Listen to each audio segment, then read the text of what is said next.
what's happening on Wall Street. It's the basic law of economics. The Fed is telling us this is transitory. Need to catch up? This is Bloomberg Wall Street Week. I'm David Weston. We've got the information and insights. David, you just hit the nail right on the head. From businesses most influential and instrumental. I support the new framework. We need to invest in our systems. Bloomberg Wall Street Week premieres Friday with replays all weekend on Bloomberg Television and Radio.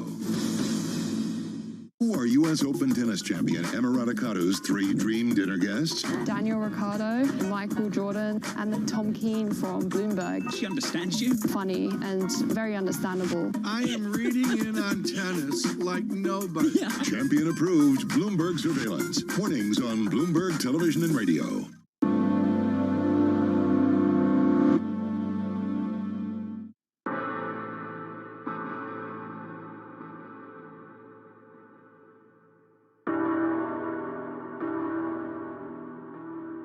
Months after Hurricane Maria, Puerto Rico is still in peril. Huge swaths of the island are still without power, running water, or access to medical care.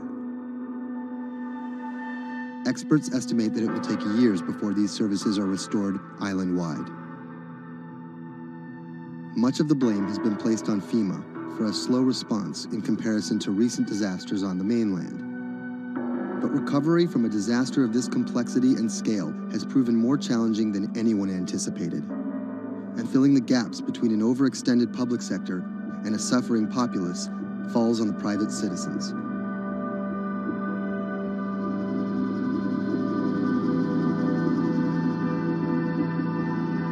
Robert Anderson is a Puerto Rico resident of 4 years. The eye of the storm came in south of El Yunque, swept up towards San Juan and out to Arecibo. Everything on the right-hand side is what we call the dirty side of the storm. This isn't his first time in a disaster zone. With a military and telecom background, Anderson worked on repairing damaged cell phone towers in New Orleans after Hurricane Katrina.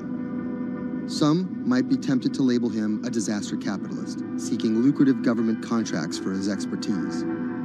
But as Anderson finds himself in the middle of a humanitarian crisis, he and his associates are developing a variety of pro bono recovery projects that target the island's hardest-hit areas. I see 2 Puerto Ricos. We're here in San Juan. They have telecommunications restored. They may or may not have power, but basic services are in place. They're able to get food. They're able to buy things. They're surviving. And when you look outside of the San Juan area, you can go 15 minutes from here and find areas that are devastated. I'm working on the devastated side. Today, he's put together a boots-on-the-ground mission to provide medical care to some of the island's most isolated and vulnerable residents. Steve Berenbaum is one of Anderson's business associates. He offered an extra car and a set of hands. So we received an initial report from a nurse that was out in the area. We're headed to the northeast region of Utuado for some people that are in need of urgent medical assistance. Dr. Sally Priester is a physician from San Juan. She filled a van with medical supplies at her own expense and brought along a team of nurses. Google Maps estimated our first destination to be a 90-minute drive. But it didn't account for obstacles like this.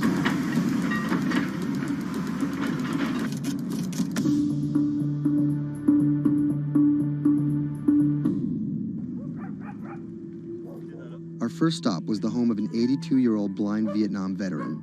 His roof was blown off by the storm, and he's been living alone in a back shed for nearly 2 months.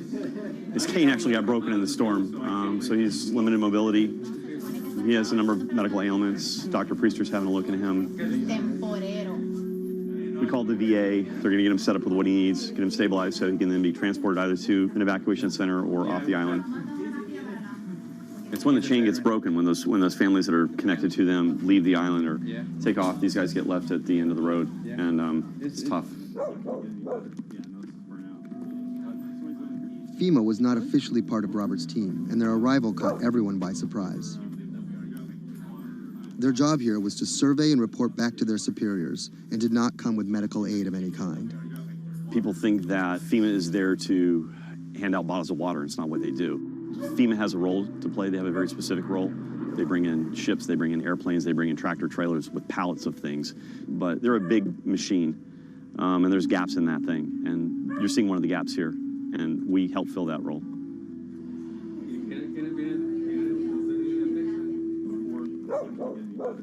These guys are in a bad situation before, and now they're struggling for real basic things. One of the risks that you run is people going from fear to hopelessness. Those are the folks that we're trying to reach. And how are they reached? How are they even found? Word of mouth, mostly. And what's your role in all this? Ghost in the machine. I'm lucky enough to be able to communicate with folks in FEMA, the state of Puerto Rico.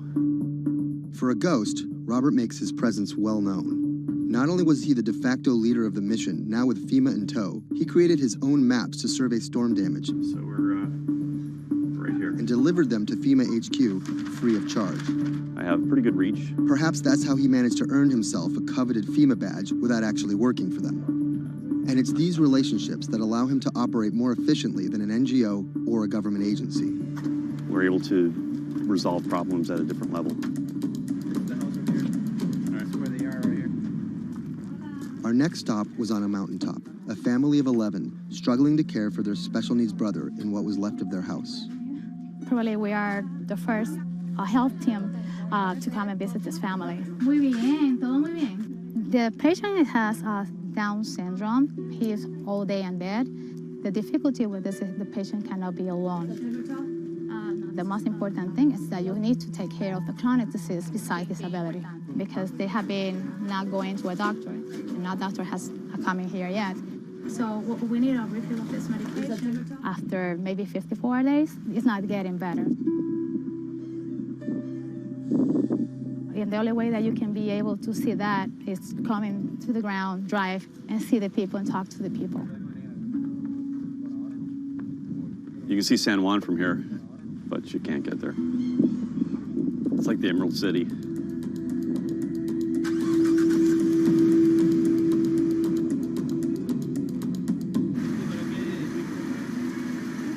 On this stop, we caught word that a man living alone at the edge of the jungle was in need of care. So we decided to take a little detour, come up here and check out and see what's going on.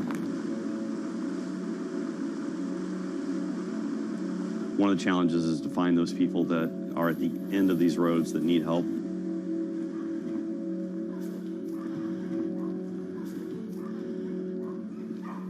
¿Pero por qué estás solo? ¿Por qué estás por acá tan solo? I'm asking about why he's alone right here. Because I think of life happens. Yeah, I'm here by myself. So ¿dónde vive acá? En la parte de...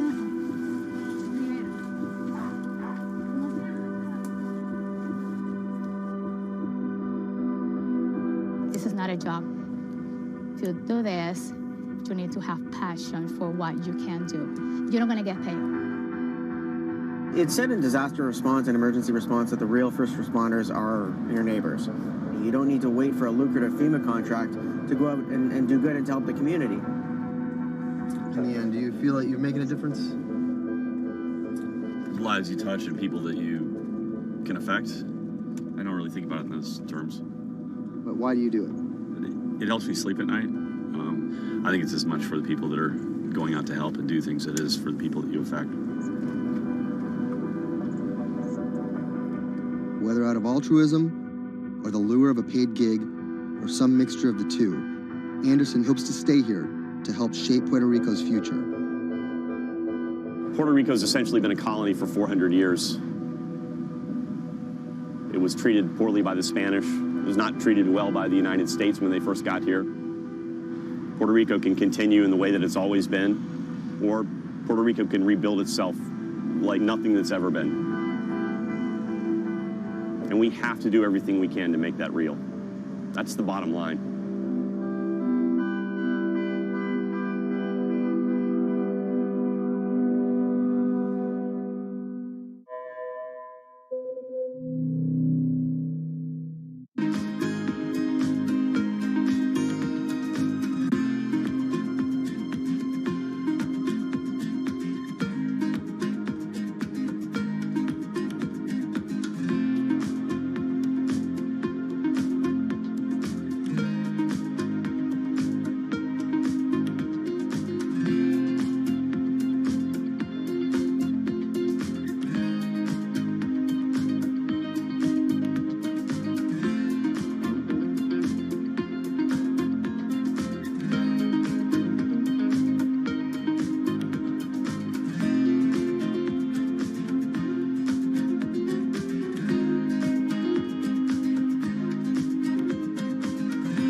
afternoon.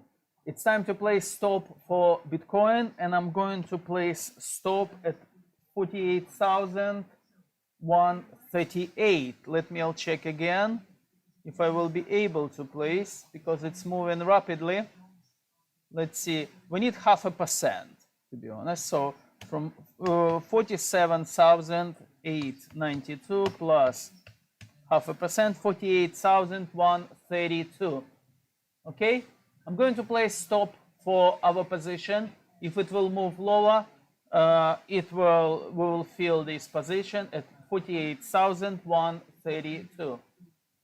Okay, guys, please place your stop for Bitcoin. If you follow this trade, I think we got position, we opened position last week. So we was holding for last week, for 1 week, Bitcoin, and we're already £500 in profit right now. Okay, guys, stay safe. I'll speak to you later.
When I met him first online, I found him to be really sweet. I think I was the one who was talking for an hour. He was just listening. When we met, I saw her. She was beautiful, intelligent, and kind, which was, I mean, something that I was looking for.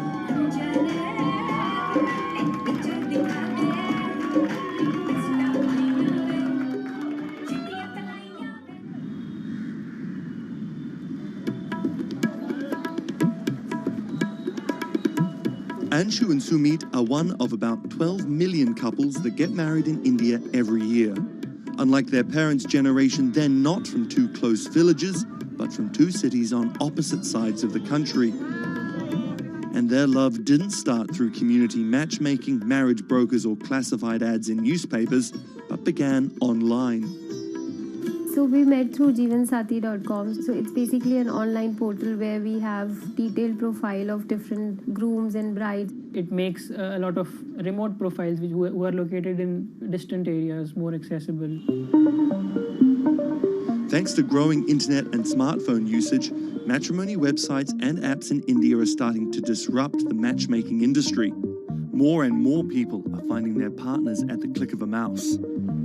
jeevansati.com, where Anshu and Sumit met, is one of the biggest players. Young Indians looking for love set up profiles including their caste and horoscope, but their criteria for choosing spouses appears to be changing. We have seen the shift from traditional caste community conservative parameters to something like which is more focused on education, employment. Anshu and Sumit's marriage was initiated by their parents, but modern Indian couples like them have more input than previous generations. We looked up to them to agree for the proposal, but it was primarily our decision that we wanted to be with each other. So what's the emoji like you use the most to send to each other? There's a bear, which basically we use for indicating a hug. Yeah, that's our language basically. Bear icon for a hug.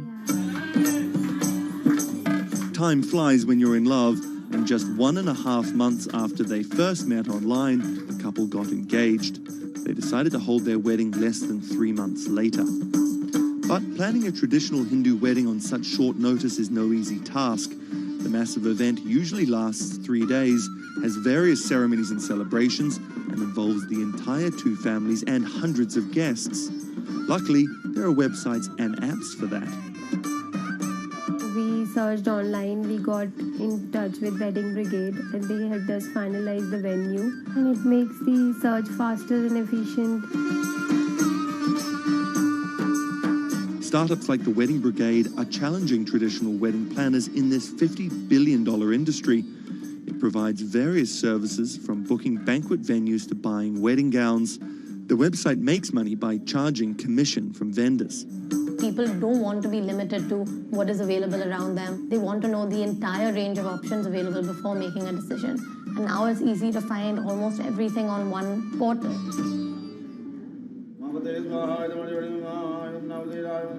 Anshu and Sumit are officially married in a ritual that has gone on for thousands of years, but their love started in a very new way.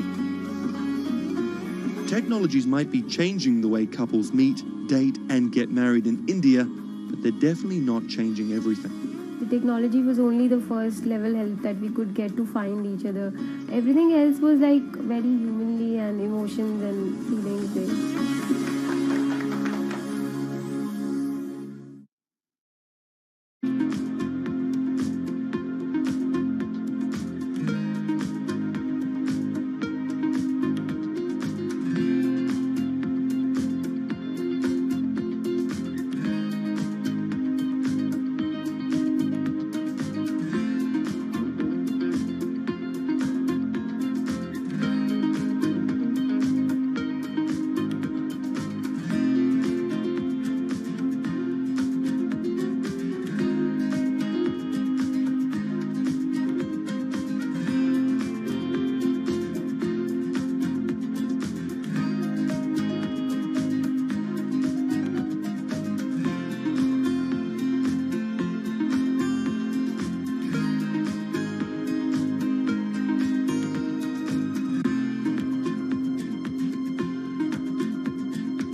Massachusetts Senator Elizabeth Warren has become a symbol of everything the Republican Party stands against. Everyone gets a right to basic health care. We need strong oversight of these banks. A legal scholar and a consumer advocate turned politician, Warren has branded herself as a champion of the working class and made a career out of standing up to big business. While rumors of a 2020 presidency bid remain just that, I'm not running for president. Her Senate seat is up for re-election in 2018, and Republicans are already pumping millions into super PACs to defeat her.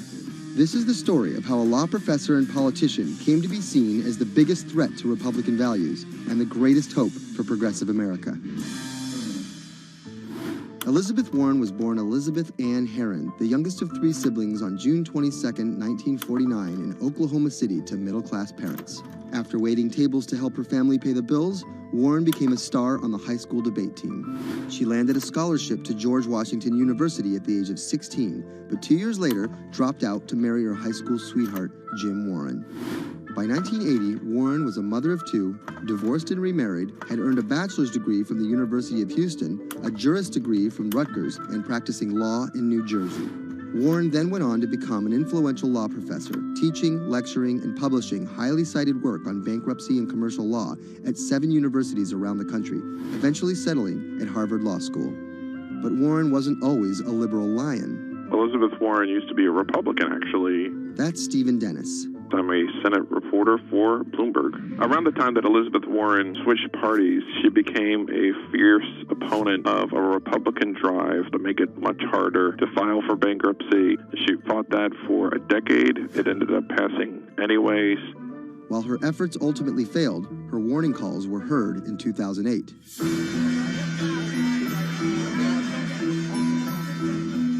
We're in the midst of a serious financial crisis. Our entire economy is in danger, and without immediate action by Congress, America could slip into a financial panic, and a distressing scenario would unfold.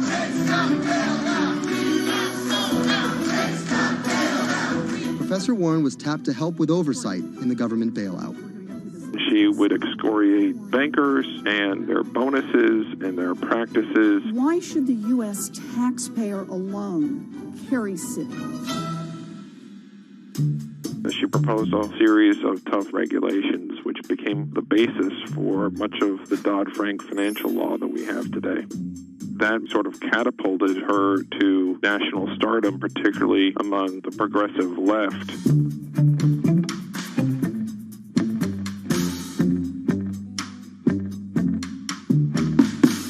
Encouraged by her newfound notoriety, Warren declared her bid for the U.S. Senate on September 14, 2011. During the race, her opponent Scott Brown tried to derail Warren by accusing her of falsely claiming Native American heritage, a controversy that earned her the nickname Pocahontas.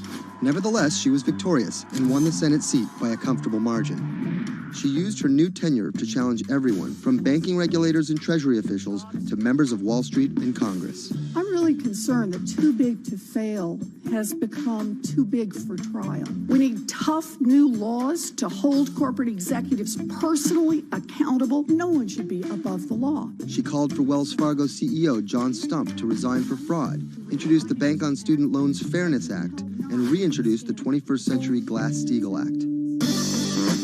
In 2016, after staying silent during the Democratic primary battle, Warren finally endorsed Hillary Clinton and had some harsh words for candidate Trump.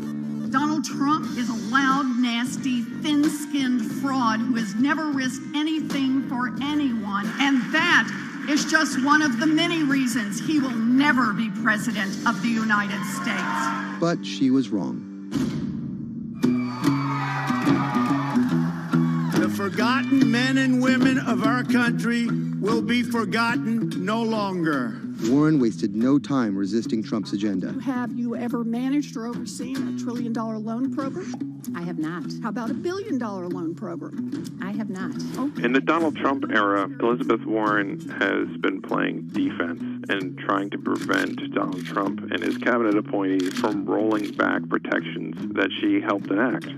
Warren actually found herself rebuked by Mitch McConnell for reading a letter by Coretta Scott King about Jeff Sessions' record on racism during his confirmation. She was warned. She was given an explanation. Nevertheless, she persisted. That moment became something that's on T-shirts, bumper stickers, slogans, and that really galvanized a lot of support for her. It's been very hard for Republicans to get much of anything done this year, and that's at least in part to this resistance movement that Elizabeth Warren has helped champion. We are here to fight back. Enough of Elizabeth Warren. Like you. Millions of dollars are being funneled to defeat Warren in the midterm elections in 2018. But it's the rumors of a 2020 presidential bid that has further prompted powerful donors to fund her opposition, often using the same playbook of constant and ruthless ad campaigns that many believe helped Trump win in 2016. It's anyone's guess if she will endure what Hillary could not. You know, the question for Elizabeth Warren is whether she can go from being a liberal firebrand to somebody who can regularly get 60 votes for initiatives in the Senate and 218 in the House and drive an agenda, and whether she can bring together coalitions for political victories. That's the challenge, and we'll see what happens.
Sadiq Khan, the mayor of London, has made some powerful opponents. He doesn't know me, never met me, doesn't know what I'm all about. I think they're very rude statements, and frankly, tell him I will remember those statements. My message to Donald Trump and his team is that, your views of Islam are ignorant. He's the first Muslim mayor of a major Western capital and proud of it. This is how Sadiq Khan went from the son of Pakistani immigrants to a lawyer, lawmaker, and now the mayor of London. Khan's parents emigrated from Pakistan. His father was a bus driver, his mother a stay-at-home seamstress. The 10-strong Khan family squeezed into a 3-bedroom flat in South London. He wanted to be a dentist, but TV in the 1980s convinced him otherwise. Okay, guys, position closed on Bitcoin, as you can see, at 48,132. Well done. We made £500. It took a while, but we made it. Stay with me. All of you guys who got the strategy, you know what to do. If you don't have the strategy, if you want to use our system, you can get it from company.co.uk. And follow us for free for a few weeks, and then you will learn how we day trade Forex, indices, Bitcoin, any tradable securities. Okay? Stay safe, guys.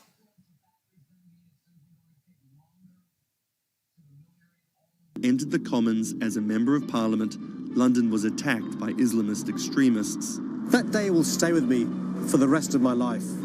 He spoke out against the attacks both as a London MP and as a Muslim.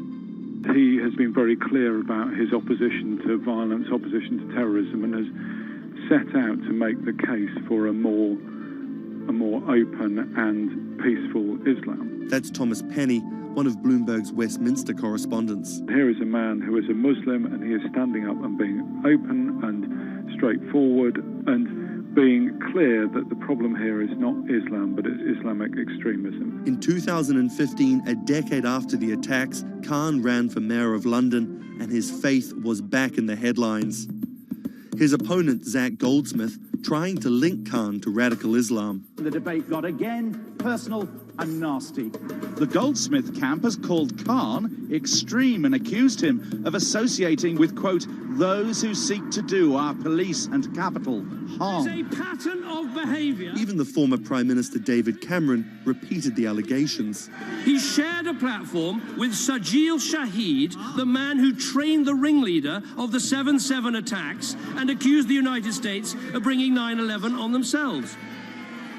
But the smears didn't stick. Zach Goldsmith ran a very negative campaign that was based on what people knew was a lie. This election was not without controversy. And I'm so proud that London has today chosen hope over fear and unity over division. After taking the mayor's office with a comfortable majority, Khan has brought a business-like efficiency to the role, scrapping expensive vanity projects like the Garden Bridge and the new Routemaster buses, which cost £350,000 each. The former lawyer who used to fight the police in court is now praised for his close relationship with them. I was talking to a very senior police officer in the Metropolitan Police who said there was a sea change when he went into City Hall, and the police were saying how much they welcomed this because they knew where they stood and it was more straightforward to work with. So he works like a lawyer, he works like a government minister. Khan's kept his faith at the fore. He's an outspoken voice for moderate Muslims across the world. Donald J. Trump is calling for a total and complete shutdown of Muslims entering the United States. Now, by giving the impression that Islam and the West are incompatible, you're playing into the hands of the extremists. The ongoing spat between Khan and US President Donald Trump escalated when Trump went after Khan, misquoting him on Twitter just hours after the terrorist attacks of June 3rd, 2017. Khan's now one of the most prominent Labour politicians in the UK. In fact, a recent poll of Londoners found Khan was more trusted to keep the country safe from terrorism than the Prime Minister or the Labour leader. His story of going from the son of an immigrant bus driver to the mayor of one of the greatest cities in the world plays well with Londoners. But can he appeal to the rest of the nation? Has Khan got his eye on the top job? And is the UK ready for a Muslim Prime Minister?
What does it take to change the world?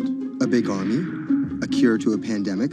A revolution? All of these take either a lot of people, thousands of hours, or massive amounts of space. But for Julian Assange, all he needs is one room, an internet connection, and the world will listen. Assange is located here, and more specifically, right here. And from that location, he's posted government secrets, classified documents, and leaked emails from some of the world's most powerful people. And in doing so, has been labeled a hero, a villain, a nihilist, and everything in between. This is how an Australian programmer sequestered in the Ecuadorian embassy in London became one of the most influential and notorious people in the world. Born in 1971 in Townsville, Australia, Assange has always been on the move. Living in over 30 homes by the time he was in his mid-teens, Assange, along with his mother and half-brother, finally settled down in Melbourne. His introduction to hacking started at 16 when he was given a Commodore 64, which he attached to a modem. He attended the University of Melbourne, where he studied programming, physics, and mathematics. He never graduated, but that doesn't mean he didn't get an education. By 1991, Assange hacked into the Pentagon, U.S. Navy, and other branches of the U.S. government. In 1996, he was caught by the Australian Federal Police and charged with over 30 counts of hacking and computer-related crimes. He didn't get any jail time, but he was fined $2,100. I think the first taste of what would come later was the hacking that he did as a young programmer, and that really sort of foreshadowed a healthy skepticism of the use and abuse of technology by governments. That's Vernon Silver. I'm a reporter for Bloomberg's investigations team. Assange's youth as a hacker laid the foundation for him to start WikiLeaks in 2006. But what is WikiLeaks? It's a website that posts unfiltered, usually classified documents. What separates it from every other media outlet is that they have no editorial hierarchy. With a publication like the New York Times, information comes in, they take that information, package it, then disseminate it for the public to see. WikiLeaks, however, cuts out the middleman. WikiLeaks gathers information, most of it given to them anonymously. So what they're doing is really very simple. They get the information in one end from who gives it to them and out the other with sometimes minimal interference. Julian Assange is the leader of that, the mastermind, the creator, and really, because he thinks of it as a journalistic enterprise, the editor-in-chief. But every story starts with a source, and Assange has some unconventional sources. Julian Assange does not hack as far as we know. He is the recipient of people who are either insiders who give him secret documents or hacked emails from a foreign power. That's Eli Lake. I am a columnist for Bloomberg. And there was no source bigger for Assange than Chelsea Manning, who used to be known as U.S. soldier Bradley Manning. In 2010, Manning provided Assange and WikiLeaks with hundreds of thousands of leaked government documents. WikiLeaks quietly began releasing the documents in February of 2010, then made big headlines in April by posting what is now known as the collateral murder video. Come on, fire! It was a vivid, graphic video. It changed the debate on the Iraq War, and importantly, it put WikiLeaks on the map when they put it online, and they couldn't be ignored at that point. And those leaks were just the beginning. They went on to post more than 90,000 leaked documents known as the Afghan war logs, 390,000 documents known as the Iraq war logs, and 250,000 private messages between diplomats called cables in what is now known as Cablegate. These leaks were met with very real ethical questions. The problem with publishing those cables was that a number of confidential sources for U.S. diplomats who faced real danger when their names were exposed. Then Secretary of State Hillary Clinton drove the point home that every country, including the United States, must be able to have candid conversations about the people and nations with whom they deal. Shortly after Cablegate, the Swedish government issued an arrest warrant for Assange on allegations of rape and molestation. He claimed the allegations were fabricated to get him extradited to the United States, a claim the U.S. government denied.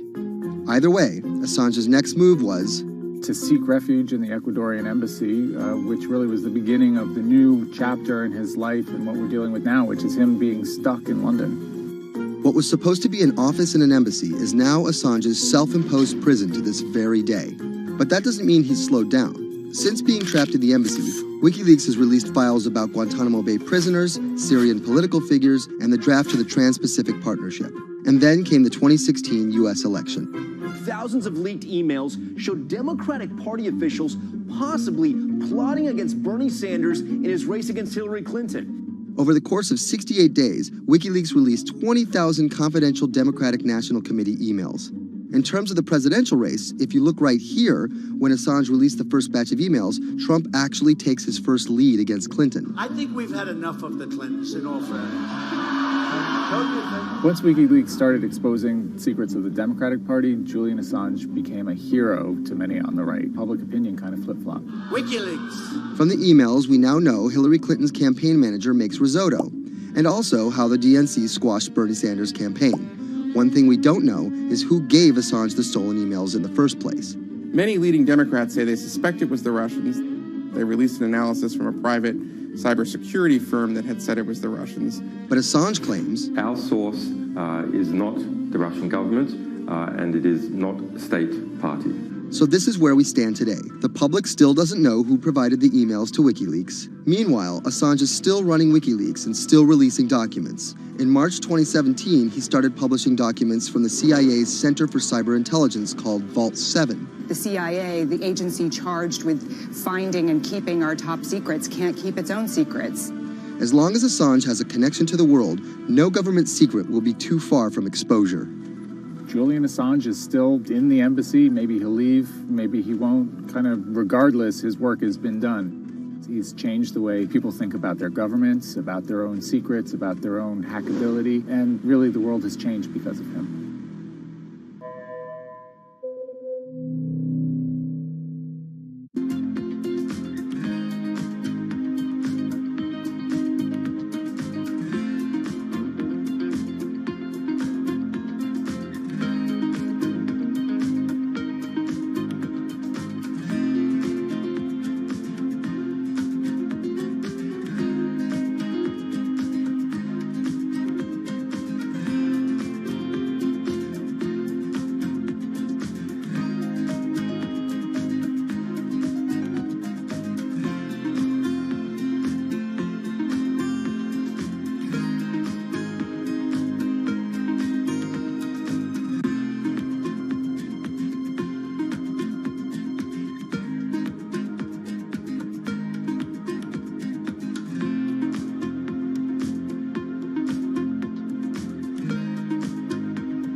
When it debuted, the 4G wireless we have today allowed people for the first time to hit the road and explore unknown places with only a smartphone for directions.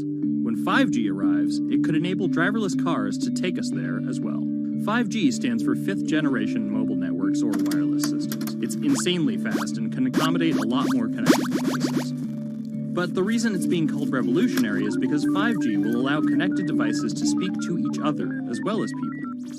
Right now we're living in a world where really it's a one-way experience. That's Bloomberg tech reporter Ian King. The network talks to your phone, you look at your phone and access data, then you send something back to the network. What we're being told about 5G is that really for the first time we're going to see machines communicating with each other over mobile networks in a meaningful way.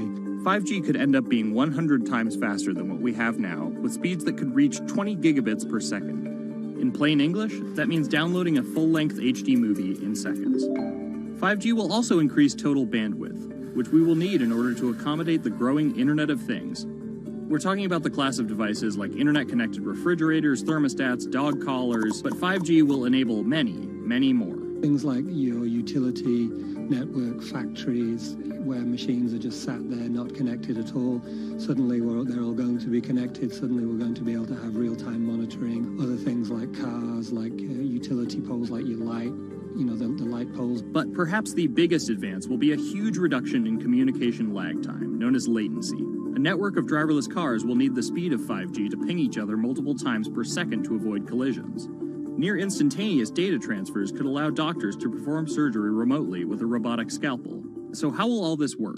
First, you need to improve network density. And that's just a fancy word for saying you put more towers out there. What we're being told is that's not actually the case with 5G. The idea is 5G will not only use the existing mobile spectrum, but also tap into higher frequencies called millimeter waves. Millimeter waves can carry more data, but only travel short distances. This may mean you'll see a lot more of these base stations around town. And the new towers may have as many as 100 antenna ports, compared to about a dozen on 4G cell towers.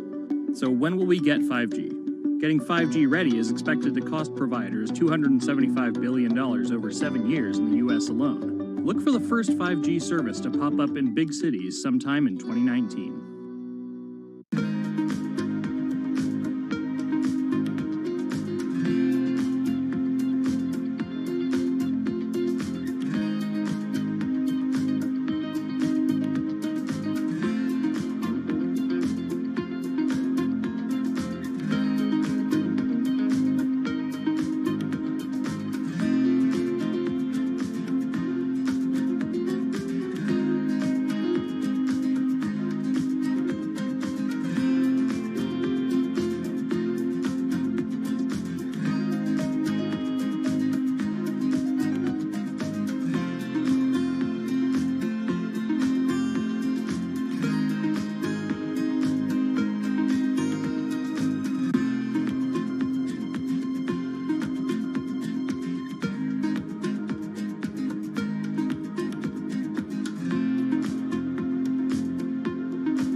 People think of Vladimir Putin, they think of capital P, power.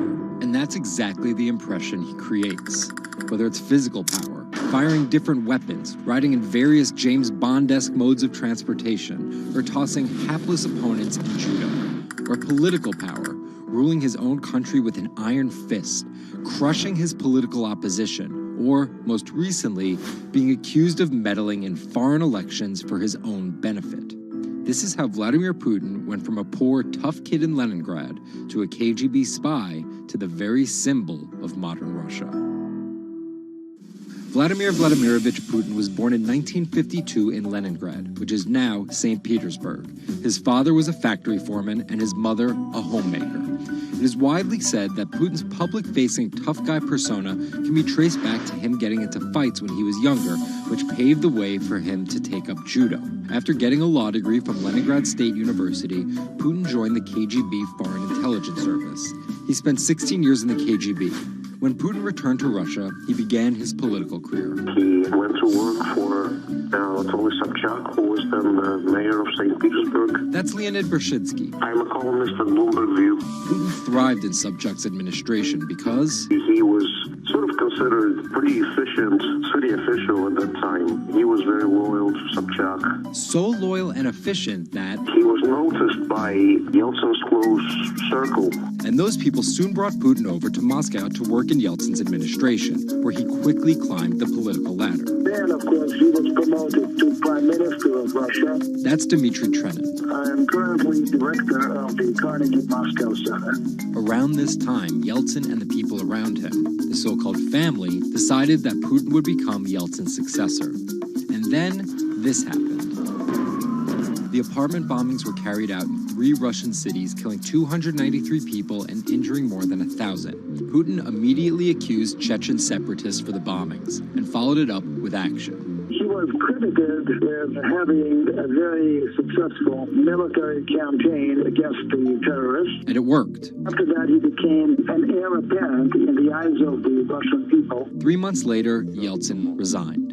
And on his way out, a famous exchange. He was getting into the car in the Kremlin, and the last words that he addressed to Putin before getting into his car was, "Take good care of Russia." So Putin took over as president, and 3 months after that, won his first election. But just because Putin won the presidency, that didn't mean he had all the power. This is Michael McFaul. I was U.S. ambassador from 2012 to 2014. In the 1990s, there was a fire sale of all the things worth owning in Russia, and certain people, the oligarchs, did better than others in that fire sale, sometimes called privatization, and those people tended to be well connected with the Yeltsin regime, and they weren't Putin's friends. But they probably miscalculated, thinking that they could easily find a way to influence him. It became impossible almost from the start. From that very moment, there was warfare between him and the oligarchs. That's when Putin gave the oligarchs a choice. Putin's way? Some of those people from the 90s managed to figure out a new way of dealing with Putin and have survived. Or prison. Others could not find common vision, and so they lost their assets. Khodorkovsky once was Russia's richest person, worth $15 billion, but he ran afoul of President Vladimir Putin and spent a decade in prison. With domestic power consolidated, Putin focused on restoring Russia's global influence. Putin is the guy who believes in the expansionist Russian state.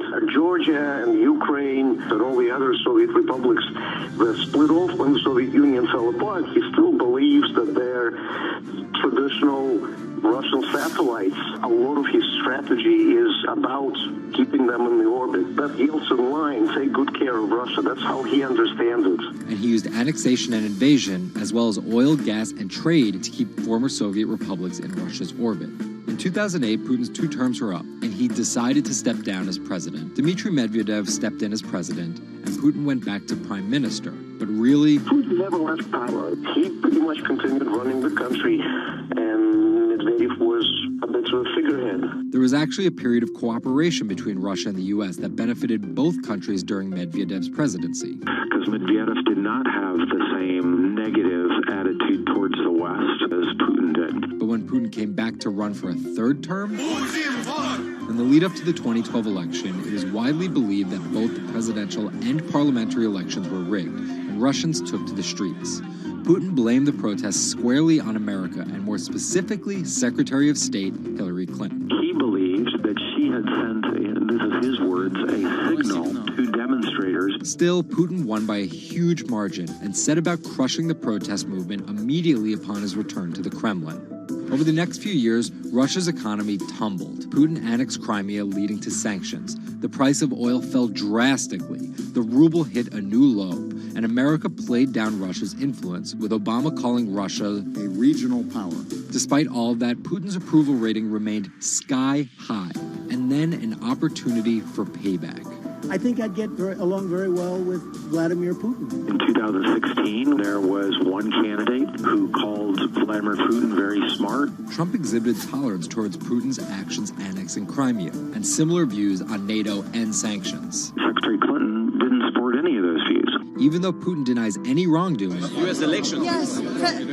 the U.S. has accused Russia of being behind the leaking of 20,000 Democratic National Committee emails, which many say helped Trump beat Hillary Clinton in the presidential election. Which leaves us here, with the possibility of a President Putin until 2024, positioning Russia to be the world power he always imagined it should be.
Jack Ma is Asia's richest man and most recognizable business tycoon. He's the chairman of Alibaba, China's e-commerce giant and one of the 10 largest companies in the world. Yet he still wants more. We know where we're going. We want to be the 5th largest economy. Big words from the man some call Asia's Jeff Bezos. He's confident, he's charismatic, and he's definitely not the average CEO.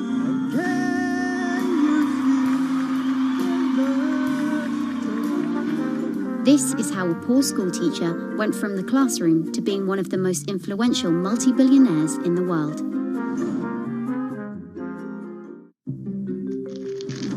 Ma was born in China's southeastern city Hangzhou in 1964. His parents were traditional musician storytellers. As a teenager, he started to learn English from foreign tourists after China opened up in the late 1970s. And then for 9 years, Jack Ma hung around outside the Hangzhou Hotel, which is now called the Shangri-La. He would get up at 5 a.m. to talk to travelers. That's Bloomberg technology reporter Lulu Chen. And I cover China Internet for Bloomberg. Ma failed China's National University entrance exam twice before being admitted to local teachers' college. He graduated in 1988. He applied for 30 jobs and got rejected, including from the fast food giant KFC. When KFC came to China, come to us say, 24 people went for the job. 23 people accepted. I was the only guy. Then Ma got a job at a local university and taught English there for about 5 years, earning just $15 a month. On the side, he started a translation company with several friends. During a company trip to the US in 1995, Ma had his first encounter with the internet at a friend's place in Seattle. I searched the first word beer. I don't know why, because it's easy to spell, baby. And I see beers from Germany, beers from USA, beers from Japan, but there's no beer from China. So he searched for the word China instead and still couldn't find anything. And that got him thinking.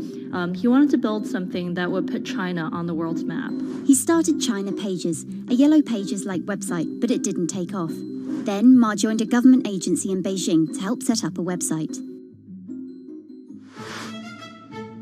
By 1999, the internet stock boom had gripped Wall Street, and back in his Hangzhou apartment, Ma decided to try again. With his wife and a group of friends, Ma raised $80,000 and set up Alibaba, a site that allowed businesses to sell stuff to each other. 人家美国人强就强它的硬件，强就强它的系统基础，这方面确实比你早。但是玩信息玩软的，中国人的脑袋绝不比你们差。我们在座的所有人的脑袋绝不比你们差。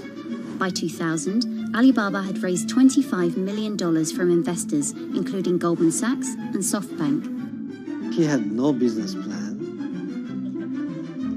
and zero revenue, but his eyes was very strong eyes.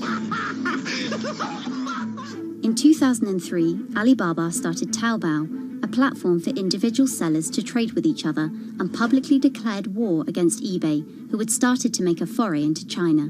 Jack Ma has this famous saying that Alibaba is a crocodile in the Yangtze River, whereas eBay is a shark in the ocean. And if they fight eBay in the ocean, then they'll lose. But if they fight them in the Yangtze River, then they have a home base advantage. In 2007, just 1 year after it forced eBay out of China, Alibaba debuted its business-facing division on the Hong Kong Stock Exchange. But it delisted 5 years later as its performance sagged. But in 2014, Alibaba raised $25 billion in the world's biggest IPO in New York. Everybody should have a dream. What if that dream comes true? After achieving dominance in the business of e-commerce in China, Alibaba has been building an internet empire worth $472 billion, with businesses in cloud computing, online video streaming, movie production, healthcare, sports, retail, and even news media. Alibaba buying into South China Morning Post really raised eyebrows. This is the largest English newspaper in Hong Kong, and it shows that Jack Ma's ambitions weren't limited to e-commerce. He wanted to influence not just Chinese users, but also overseas users as well. The US has criticized Alibaba for allowing companies to sell counterfeit and poorly made goods, but in China, it enjoys the favor of China's government. It's part of Ma's company philosophy. In love with the government, but don't marry with them. Jack Ma is an extremely fortunate man for jumping on the internet sector so early. Note that this is a person who has no coding skills at all. He's a natural showman and a gifted public speaker and really able to convince others to believe in his vision. Ma's vision of growing Alibaba to be the world's 5th largest economy faces strong competition at home and abroad. It will require more than just naked ambition and charisma, but Ma is great at getting himself in the right place at the right time. So far, it's served him well.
Peter Thiel is a walking contradiction. He got his bachelor's and Juris Doctorate from Stanford, but speaks out about the horrors of higher education, saying college is as corrupt as the Catholic Church was 500 years ago. He's a staunch supporter of the free press, yet he bankrolled a lawsuit to bankrupt an independent media company. But these were not journalists. And most of all, he's an immigrant and libertarian who's the most public supporter of Donald Trump in all of Silicon Valley. What Trump represents isn't crazy, and it's not going away. This is the story of how an openly gay, immigrant genius, libertarian billionaire went from tech contrarian to Silicon Valley's biggest Trump supporter. Peter Thiel was born on October 11, 1967 in Frankfurt, West Germany, to Suzanne and Klaus Thiel. Peter's family emigrated to Cleveland, Ohio when he was 1. An Ayn Rand devotee during his youth, Thiel attended Stanford University majoring in philosophy. His Stanford experience shaped a really big part of who he decided to surround himself with. That's Lizette Chapman. And I cover technology and venture capital here at Bloomberg. He and his Stanford friends made their first big splash in tech with PayPal. After selling to eBay for $1.5 billion, they would become known as the PayPal Mafia for each incredible success after PayPal. For Thiel, that began with an early, modest $500,000 investment in Facebook. And in VC speak, early means big risk, but also big reward. He turned that initial $500,000 investment into more than $1 billion in cash. But Thiel was just getting started with Facebook, and he went on to make a whole bunch of wildly successful investments. From SpaceX to Airbnb to one of the largest, most powerful companies in the United States, if not the world, and of course that's Palantir. The incredibly controversial secretive data mining startup he founded with his colleagues from PayPal. It connects data silos and then allows non-technical people to search that information for patterns. Data like financial information, feeds from video cameras, biometric details, passport information, flight manifest. Palantir doesn't talk much about how they collect this data, who has access to it, or what they do with it. But they have contracts with the Department of Homeland Security and the CIA and the Department of Justice and the Securities and Exchange Commission. And several other federal agencies. It's the richest company you've never heard of, valued at $20 billion. But there are plenty of obscenely wealthy people in Silicon Valley. What makes him different... He's a complex ball of multiple contradictions. Take college, for example. Even though college was extremely important for Thiel, there's something called the Thiel Fellowship. In exchange for dropping out and a promise not to pursue college, Thiel would give them $100,000 each. You basically tell people that if you get a diploma, you're saved. Otherwise you go to hell. You go to Yale or you go to jail. Also, his relationship with the press. Here's another contradiction. He's donated to free press initiatives, including the Committee to Protect Journalists. But he also secretly spent tens of millions of dollars bankrolling a lawsuit filed by Hulk Hogan over the publication of a sex tape and bankrupting the independently run Gawker Media. Why did he do this? Because in 2007, one of Gawker Media's blogs, ValueAg, outed him as gay. And with the lawsuit, he found an opportunity to get back at them by funding the lawsuit that Hulk Hogan was able to bring then, but he wouldn't have been able to do that without Thiel's money. And finally, Thiel's biggest contradiction, his endorsement of Donald Trump. When he was asked about his support for Trump, he was surprised at the outrage that came with it from many of his colleagues in Silicon Valley. He didn't want more of the establishment. No matter how crazy this election seems, it is less crazy than the condition of our country. After briefly supporting Carly Fiorina in the primaries, Thiel pivoted to Trump, donating $1.25 million to Trump and his associated super PACs in October 2016. And he didn't just help Trump financially. He gave a full-throated keynote speech supporting Trump at the Republican National Convention. I'm not a politician, but neither is Donald Trump. He is a builder, and it's time to rebuild America. And when Trump was finally elected, Thiel was given the reins to an enormous amount of power. And I want to thank you, man. You have a very special back. He was named the transitional advisor. And in that role, he did a lot of interviewing and a lot of vetting to fill hundreds of cabinet positions and different jobs within the administration. But it turns out Thiel's support isn't unconditional. Talking to people who spend time with him, I have also heard that he is no longer a great supporter of Trump. It was reported that Thiel was unhappy with the direction of Trump's presidency. Ever since, he's been mum, making no public appearances, no statements, and staying out of the spotlight altogether. Although there have been suggestions that Trump could tap Thiel for a top intelligence post or ambassadorship, there's no indication he'd accept. He's described his relationship with politics as schizophrenic. He gets really involved, and then he runs away as fast as possible. Whether Thiel takes a new position or simply continues as a board director at Facebook and Palantir, at just 50 years old, he's primed to wield some serious influence in technology and politics for decades to come.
Two 2016 was again the hottest year on record, and the previous 17 years have seen our 16 most scorching. Scientists overwhelmingly agree.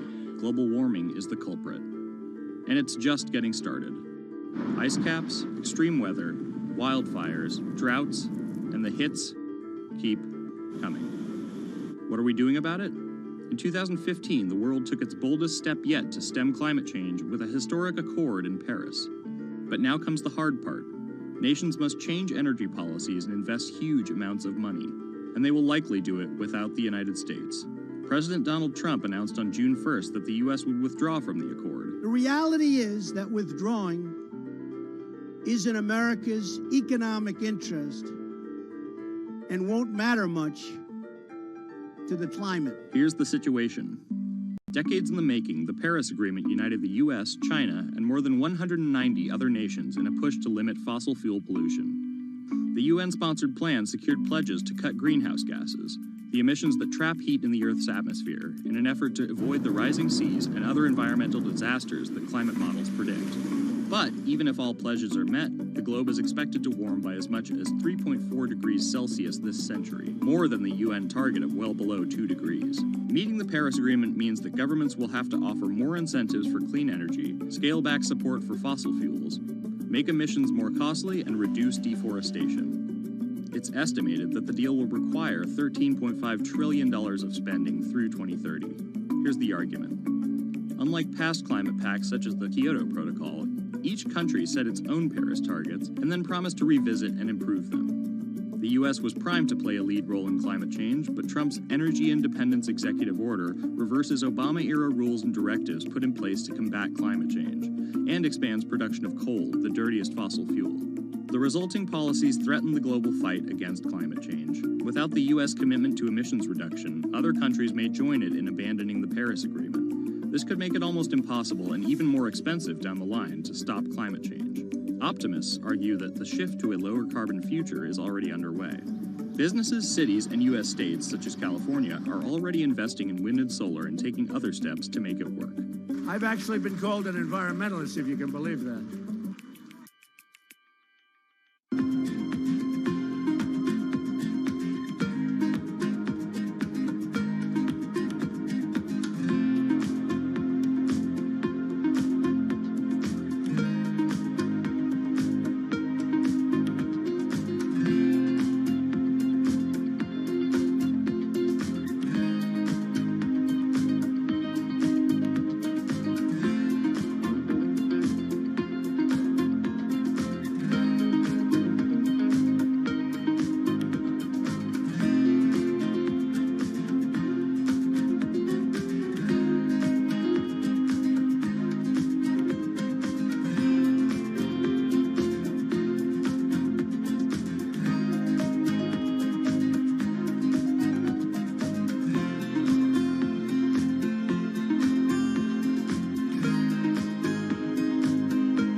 There's an inherent attraction to light and being human. And I think on a very deep psychological level, light is this way in which we experience the energy surrounding us in a very personal manner. My name is Matt Dilling. I'm the founder of Light Bright Neon Studio, and we manufacture, produce, and restore neon works of art and design.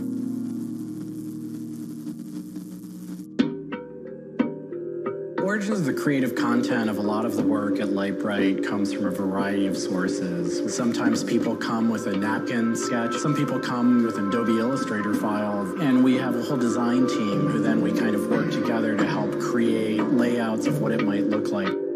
Scale it up and create a paper template using a pen plotter. And that paper template actually becomes our guide for what we're going to bend the neon to. We take from the office into the glass shop. We pick out the right size tubing with the right color for the right size project. From there, we heat up the glass tubing. The torches heat the glass well in excess of 1,000 degrees in order for it to get into its molten state. We heat up and bend the glass tubing to match the template. One of our chandeliers has over 100 different bends in it. So each one of those bends has to be marked for a heated up bend. We also have to allow the glass to cool between the bends so that the next area can be worked on and heated up in its own unique fashion. It turns into spaghetti, and then we have to make sure that that spaghetti lines back up and cools to the template. We use a blow hose to connect our mouth to the tube, create a volume that's closed, and we can control the pressure in there with our mouth. There's just a variety of challenges that come up inherently in working with glass. Glass can crack due to stress, and sometimes you'll just have a batch that all it wants to do when it gets near a torch is crack.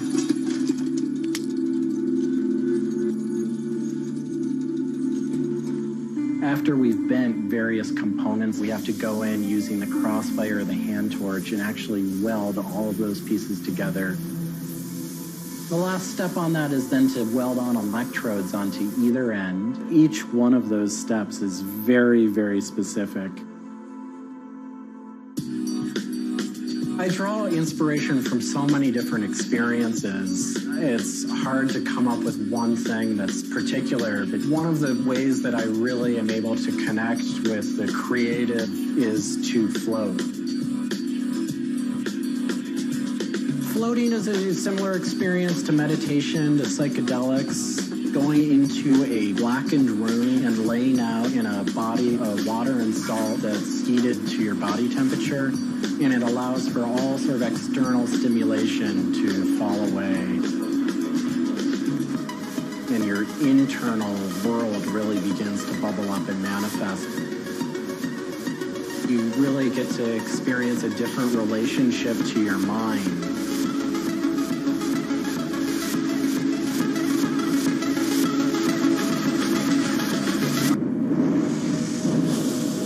I think I work with neon because I can't not work with it. It's so challenging and so rewarding. And those things are so intertwined that there's no way of separating it out. I learn so much and continue to learn so much by working with it. I find so much inspiration in working with it, and I just continue to experience new and different things through the medium. It's that close to me at this point.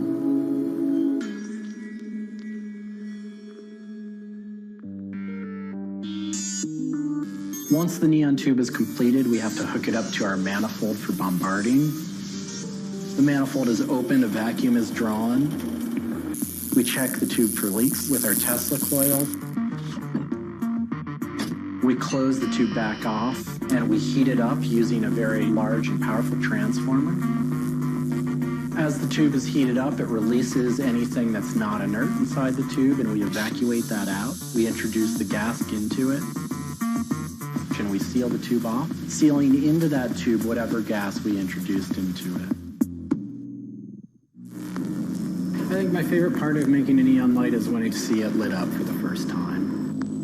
Different gases, when electrified, emit different wavelengths of light. Neon gas is this very bright orange, fiery red color. Argon gas creates a very intense blue, but that light output that is produced can then be expressed in a different wavelength by coating the inside of the tubes with a phosphor coating that takes that one wavelength of light and emits at different wavelengths. We bring it over to the aging table where we hook it up to an age-in transformer and allow it to settle, age the gas in that we've introduced to it. There's always a stray particle of something left inside the tube. But that time that the oxide coating can act to scrub whatever is left inside the tube while things are getting settled into place.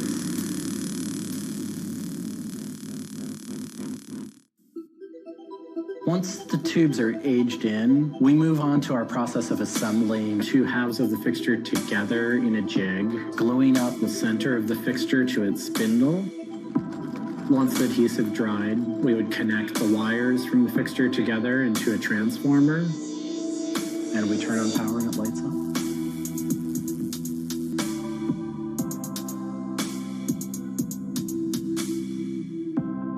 Part of what we love about what we do here is that we try and put out into the world the kind of things that we'd like to see. I still am surprised when it lights up. I'm still excited when I get to see it illuminated. There's an ineffable quality to it. To me, is this insight into the inner workings of the universe. It literally is. It's a way of looking at what is surrounding us in the cosmos in a new light.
a bit like an addiction. You've got to make something. You have to do something. It's borderline obsession. And every bike we build is my favourite bike at the time, and as soon as it's done, I want to build another one.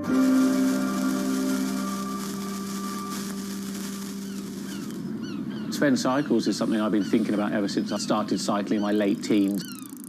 We want bikes that ultimately you'll really enjoy riding. There's never a bike that's the same. There's always a slight change. And as we build them individually as well, they have the marks of a bike that's built by hand. Most people I know cycle have an idea of their dream bicycle. And it may be an evolving idea you've had in your head. And we've worked with a lot of people that have come to us with sketches and scrapbooks. It's really, really nice to build something that's just one-off and unique. I think a lot of people see a bicycle as two wheels and a frame in the middle. There are a lot of subtle changes and nuances in design which can change the riding characteristics quite dramatically. I'm a really big fan of modernist architecture, and the simplicity of a modernist building is really hard to achieve. And with some of our bikes, they may look very simple, but I think people should not underestimate the time and effort that goes into designing a product. Tubing is key to a bike's feel and ride. Reynolds tubing has been in my life ever since I can remember. Growing up, I could never afford a frame manufactured with their tubing. We can now put a badge on our bike saying manufactured Reynolds, which is a sort of thing as a kid I just wouldn't have believed was going to happen.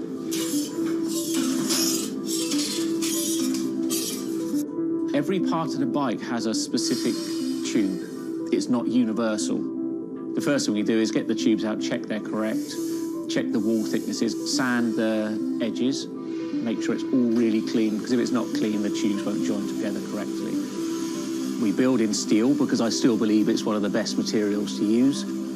It's been used in bikes since the late 1800s, and they're still using it now for a very good reason. It's the flexibility that we can replace the tube, repaint the bike, and you wouldn't know it's damaged. I just like working with it. It's very sculptural. This isn't sort of aerospace precision engineering. It's a steel rule and a marker. So when we're cutting the tubes, it's within a mil or two. But what we're trying to do is take the best from bicycle building in the past and add a little bit of modern flair to it.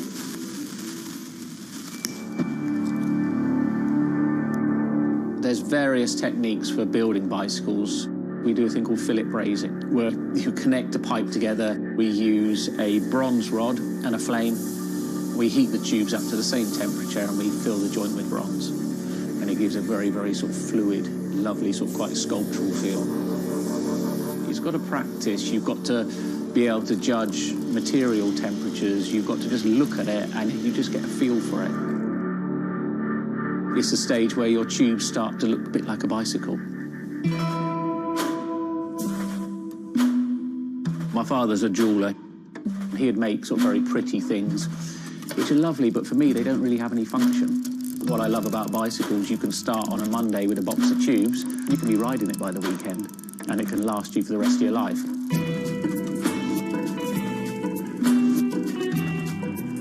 Outside of the frame and forks, the other most important part is the wheels and tyres. When you build the wheels, you have to lace them, so there's little holes going all the way around the rim. You poke the spoke through. We do build all our wheels by hand here because a machine can't get 30 years worth of wheel building experience. Colour is very, very personal. With any of our bikes, you can have them painted whatever colour you want. We've matched one to a teapot, so we can get that scanned and we can match that, or someone's favourite item of clothing. I like to let the bike sit for 4 or 5 days minimum, just so the paint can have time to cure a little bit, and then we assemble it. We get out all the new components, and it's a case of putting them together. Some bikes you can assemble in 3 hours, some will take 3 days. And we've built bikes that cost in the £10,000 plus mark. Some people, they're saving up and this is their bike and they're going to own it for the rest of their lives. So we just want to make sure they get the right thing.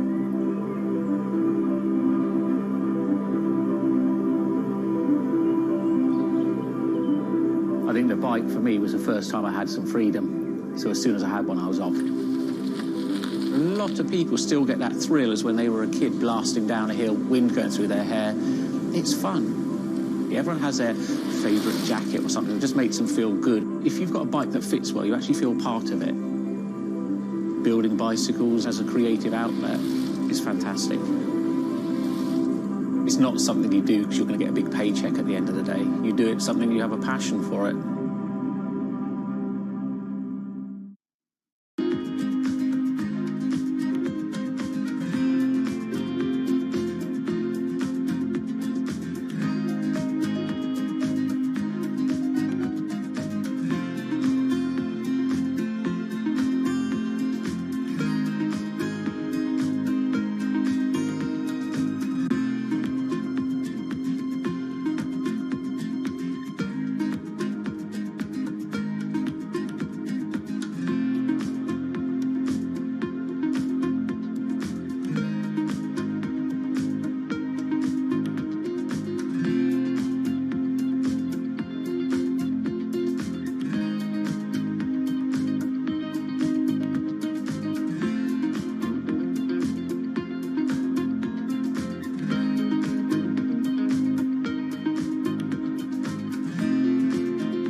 If you ever saw a wooden surfboard, it was probably hanging in somebody's house or underneath the deck.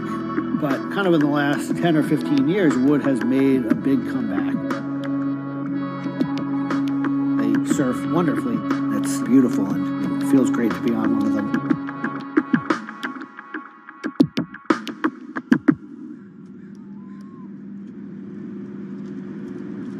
I always had a love for wood and kind of passionate about things that went in the water. I've kind of been around wooden boats most of my life. There's just so much character. The way they're built, the stories that come with them, a lot of that has translated over to why we build surfboards the way we do. When we first started thinking about building surfboards, wood was the natural material we chose. They have a very high strength to weight ratio. Wooden surfboards have the longest history of use in the surf world than any other material. People have been surfing wooden surfboards since kind of the first documented history of people riding waves.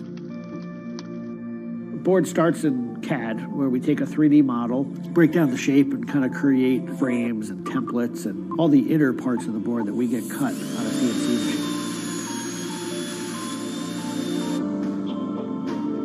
We take those frames and we just pop them out, assemble the frame into kind of a skeleton.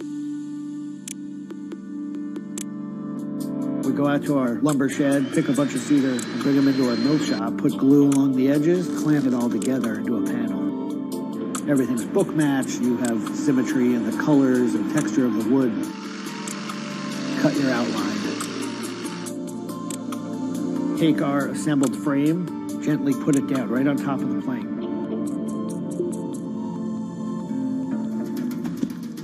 Once that foundation is started, you're basically building up the three-dimensional shape, the outside part of the board, using lots of strips that kind of interlock and fit together. Every piece of wood is going to be different, and it's all going to react differently. There are frustrations with it, but I think that's one of the things that keeps it challenging. You learn to read the kind of what the grain lines are doing and what the color of the wood is telling you.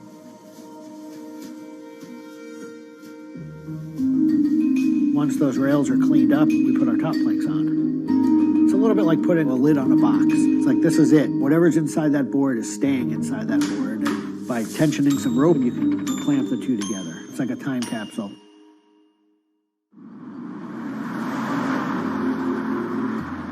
What makes our boards unique are they are built right here in York. They're built using material that grows right here in the state of Maine. They're built 100% by hand by local craftspeople and surfers. There's a lot of time that goes into these boards, between 40 and 60 hours, start to finish. We wanted to build surfboards that were as hollow as they could be, but still be strong enough to work well. Too light and they don't surf well, but too heavy and they don't surf well. So there's a balance point there, and that's where we try to be.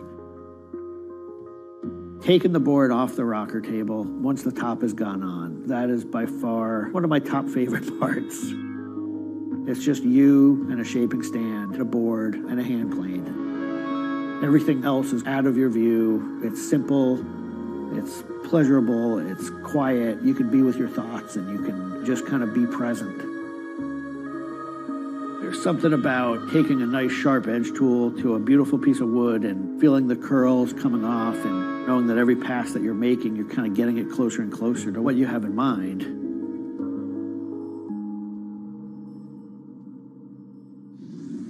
Once we've shaped it down and the board's looking like it's supposed to look like, it's time for it to go into the glassing room.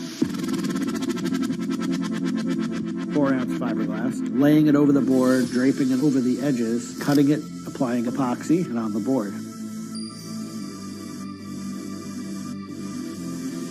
Once both sides are lamb coated, it's time to put in the hardware.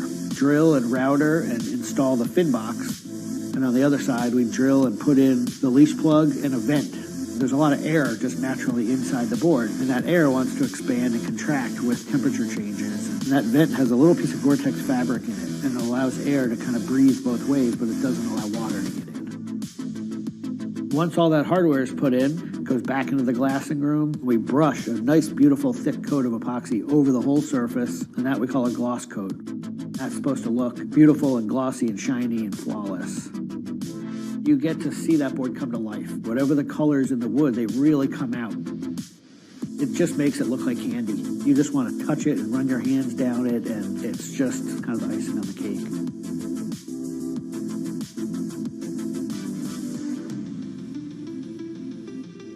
Once everything is hard, we put it into what we call the oven, get that epoxy to cure, really kind of bake it, and just get it to harden. Put in the fin, screw in the vent, and ship it out. We just love the idea of building something that's sustainable and long-lasting and made by hand. Kind of gives you a deeper connection to the product over something you might buy on a shelf.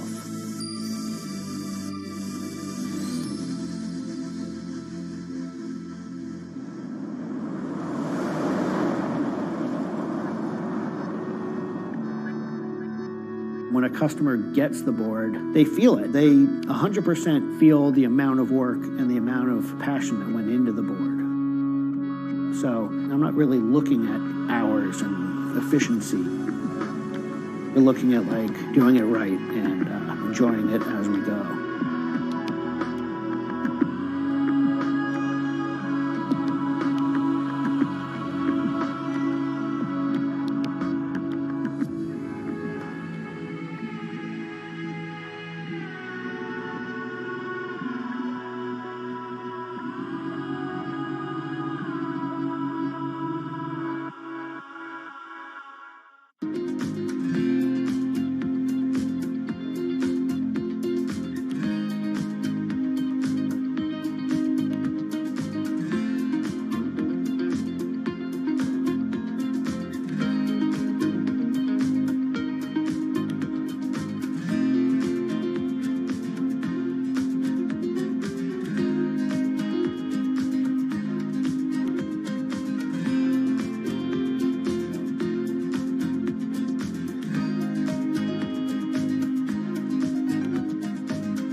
Ma Baoli, better known as Gang La, is one of the 4 Grand Marshals leading New York's Pride Parade this year. But in the country he comes from, being gay is still a social taboo. The CEO of a Beijing-based internet company is on a mission to improve the lives of millions of gay men in China. 对于每一个 LGBT 人群来说，即使这个国家不允许你跟同性爱人结婚，但是你仍然要勇敢地去选择你自己的生活，你仍然应该拥有幸福生活的权利。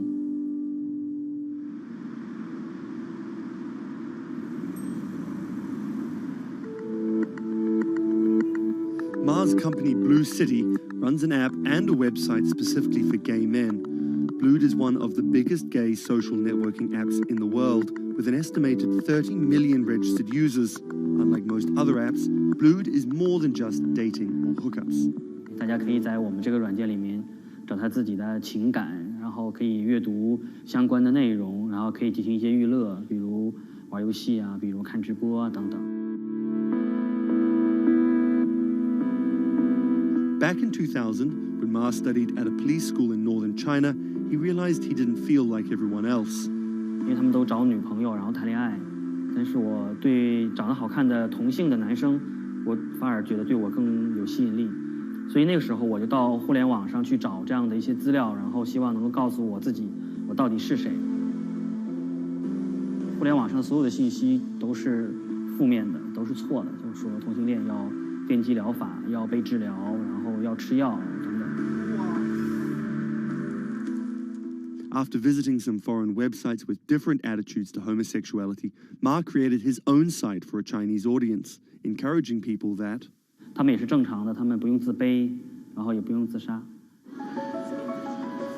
Even though attitudes towards homosexuals are slowly changing in China, it's still a social stigma. The virtual world of Blued, where members can be open about their sexuality, is for most a striking contrast to their real lives. This is live streaming, a function added to Blued in late 2015, right as the internet craze was starting to take off in China. Many self-made stars like Jin make decent amounts of money by receiving audiences virtual currencies and gifts. 我们不是彼此的初恋，我们初恋这种事儿多不靠谱啊。For Kyle and Klaus, a couple who have come out, live streaming on Blued means something different. 其实我经常会收到很多粉丝的一些互动的留言，就是类似就是说你们让我们看到了同志情侣之间的一些希望啊，我看到这样的留言我是很欣慰。The government's rules for acceptable content online may shift quickly in China, with LGBT material in a grey area. Many companies feel the chill of the recent internet crackdown, but Blue City still runs as usual. Ma has won the Chinese government's trust by helping with HIV prevention among gay men. A third of the company's staff are dedicated to screening pornographic and politically sensitive content. 我不太多的愿意去对抗，我更多的愿意去对话，去改变他们的想法。我觉得这个可能在中国来说是更有效的。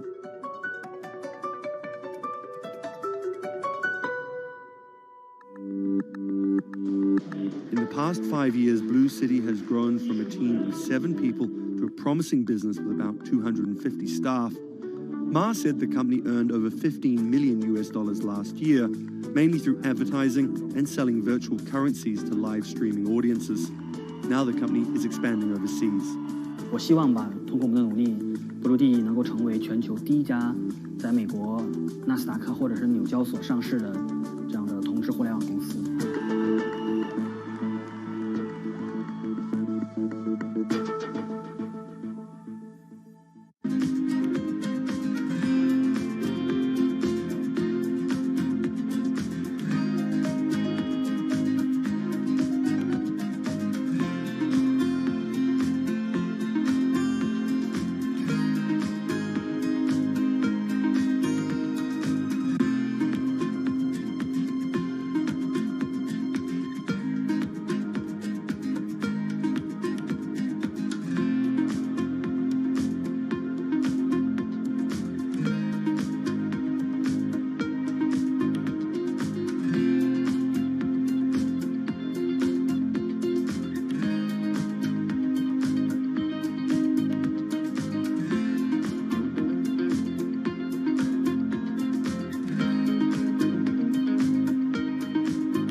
This is Rich Chiga. He's a Chinese rapper by way of Indonesia, and he's very popular on the internet. This is Joji. He's a Japanese-Australian singer, and he's also very popular on the internet. Plus, Joji invented the Harlem Shake meme. Let me say that again. This guy, Joji, in the blood bathtub, invented the Harlem Shake meme. But we'll come back to that. So Rich and Joji are both signed to 88 Rising, an entertainment company hoping to build a lasting global brand that will outlive singular moments of virality. They primarily create content combining Asian culture and hip-hop, a formula that apparently pleases the internet gods greatly. They've only been around for 18 months, but they're already putting up major label numbers. I think that we have an unprecedented collective of talent, a group of predominantly Asian artists, really making waves globally, which from an independent point of view as well. 88's founder, Sean Miyashiro, cut his teeth launching Vice's electronic music channel, Thump.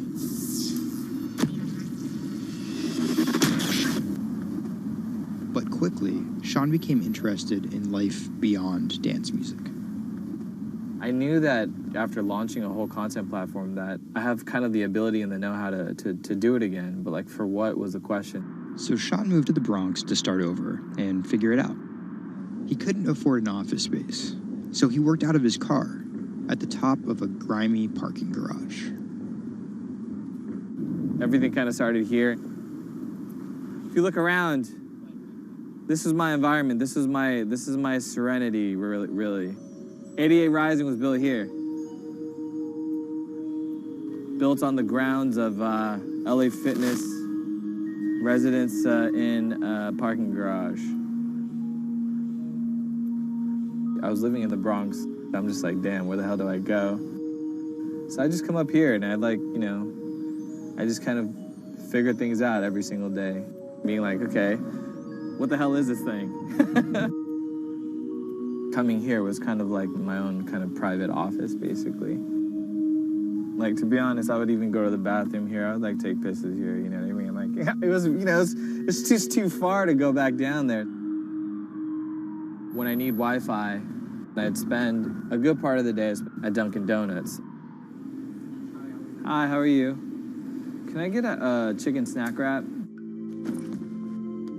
Before 88 Rising officially launched, Sean caught a surprise break in the form of a Twitter friendship with a funny 16-year-old kid from Indonesia named Brian, who taught himself English by watching Rubik's Cube tutorial videos on YouTube.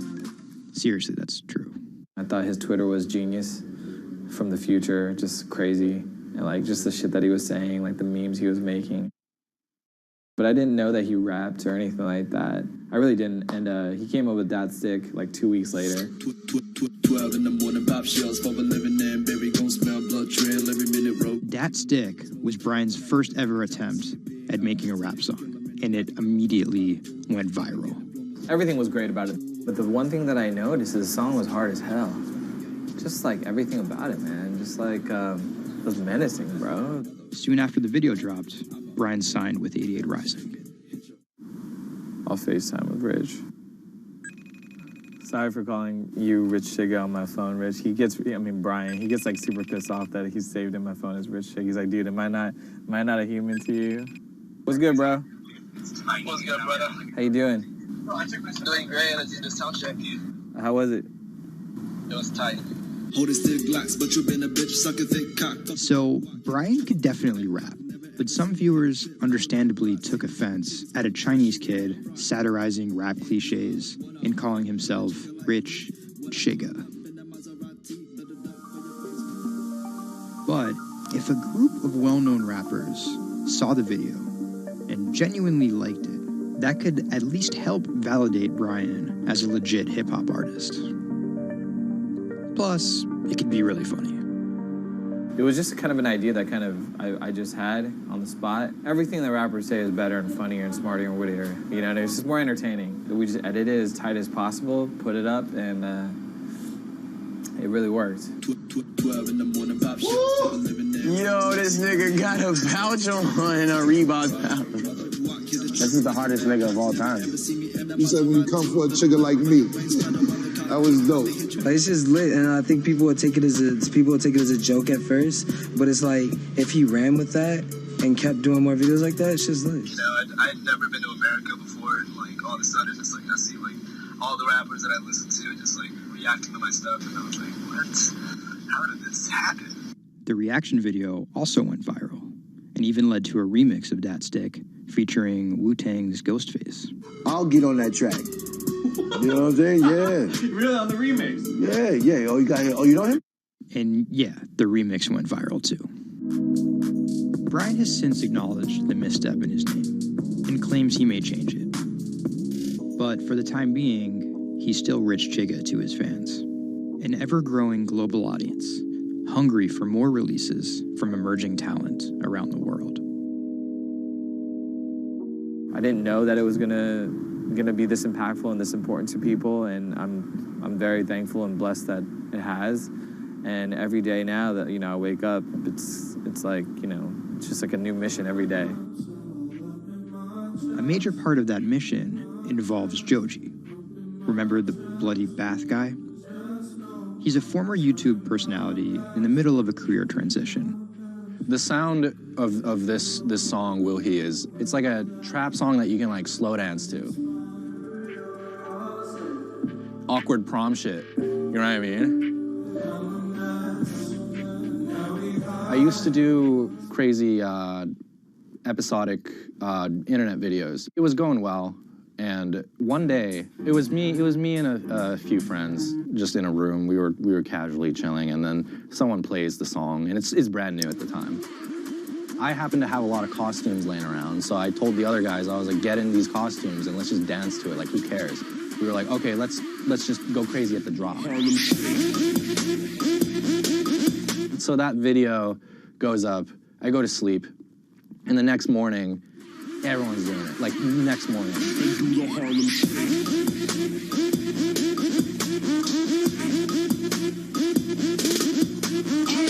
That taught me a lot about the internet, how people want to just be a part of something. And from that point on, something changed, and I was a little better at understanding demographics and people and, what they want to see and what they want to hear.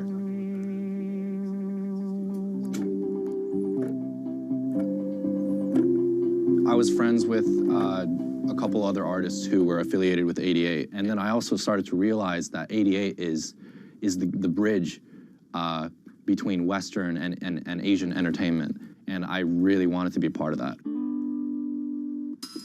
Joji just released the In Tongues EP, his first project as a serious artist. Joji's In Tongues record came out a couple weeks ago.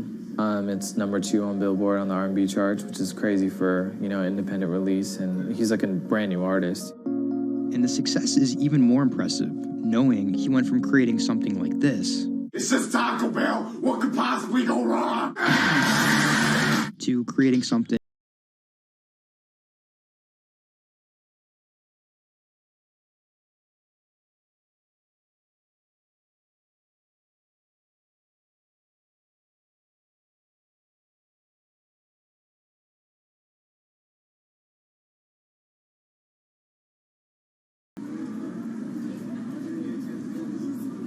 Tonight, Rich Chigga has a show in New York City. Tickets sold out in an hour.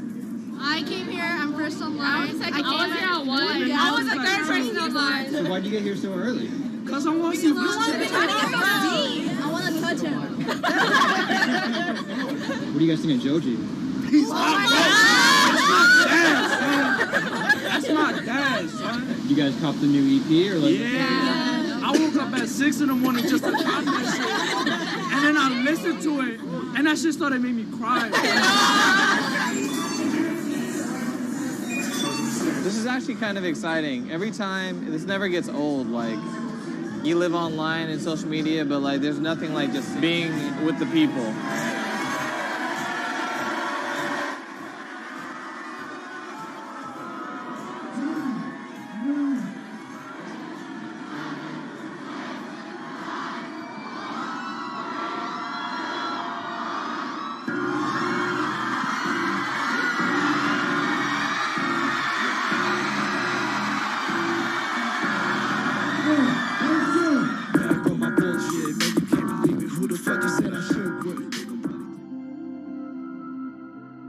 More often than not, viral success happens by accident. And then after an appearance on Ellen or Jimmy Kimmel, the creator's star power fizzles out. But Idiot Rising has figured out how to turn potential gimmicks into brands with an actual following that keeps coming back for the next thing. Oh, shit!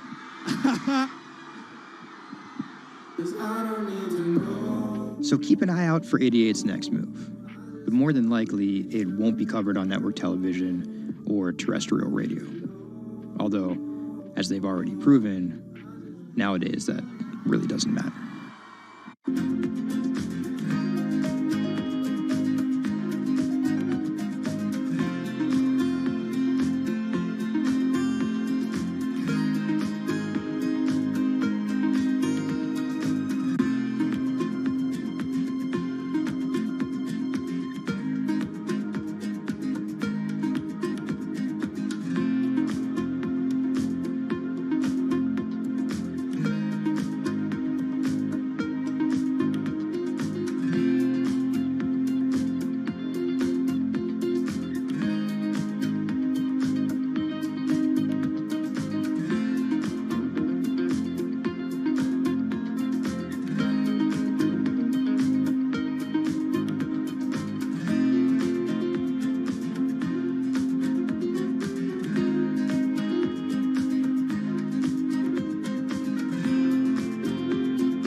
Online retailer Farfetch is betting it can shape the future. This is its concept store, showcasing the latest in retail tech. How do you capture all of that fantastic information that you gather in store with customers touch and feel products? And we created a concept called the connected rail. And this is using a combination of RFID and ultrasound. The RFID signal recognizes the product, and the ultrasound recognizes the movement. Take the product off, and then you'll start to see your products appear. And essentially, it's like online browsing behavior. Whichever products you touch and pick up in the store are automatically sent to your app. This is effectively what you've created is your in-store wish list. In the middle, you'll see essentially a hologram of the product. What the customer sees, they control the experience on a touch device. What this allows the customer to do is take elements of products and then add their own style to it.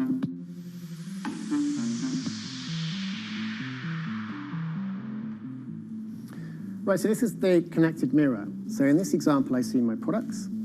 I select a coat, and that's tried it, and it's slightly too big for me.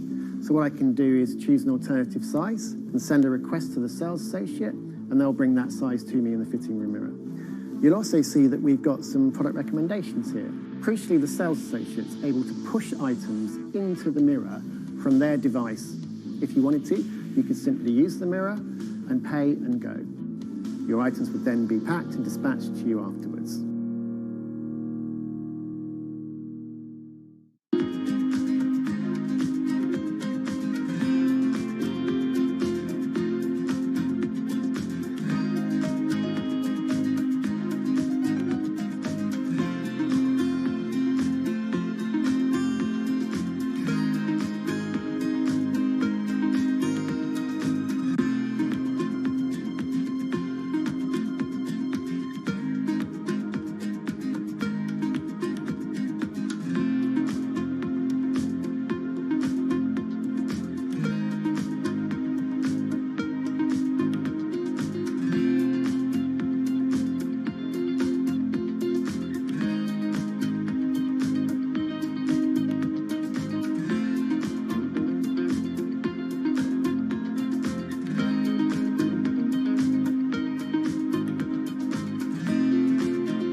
Do you want me to turn you so you're looking outwards?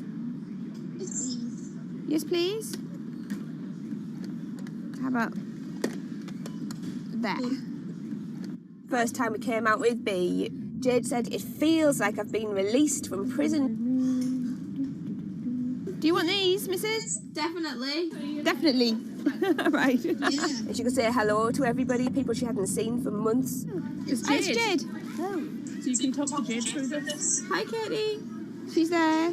Hi.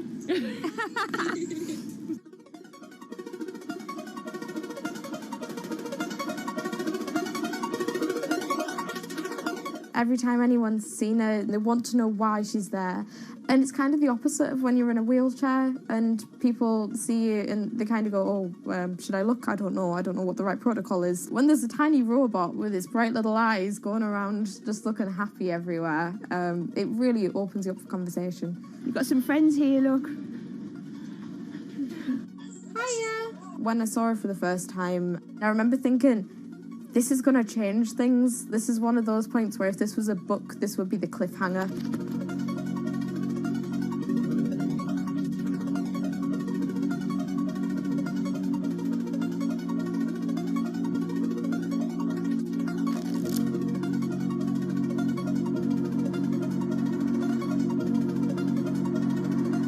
condition called Ehlers-Danlos syndrome, which means that I have a lot of dislocations, there's a lot of pain, and a lot of seizures and whatnot. So I can end up on my own in my room for long periods of time.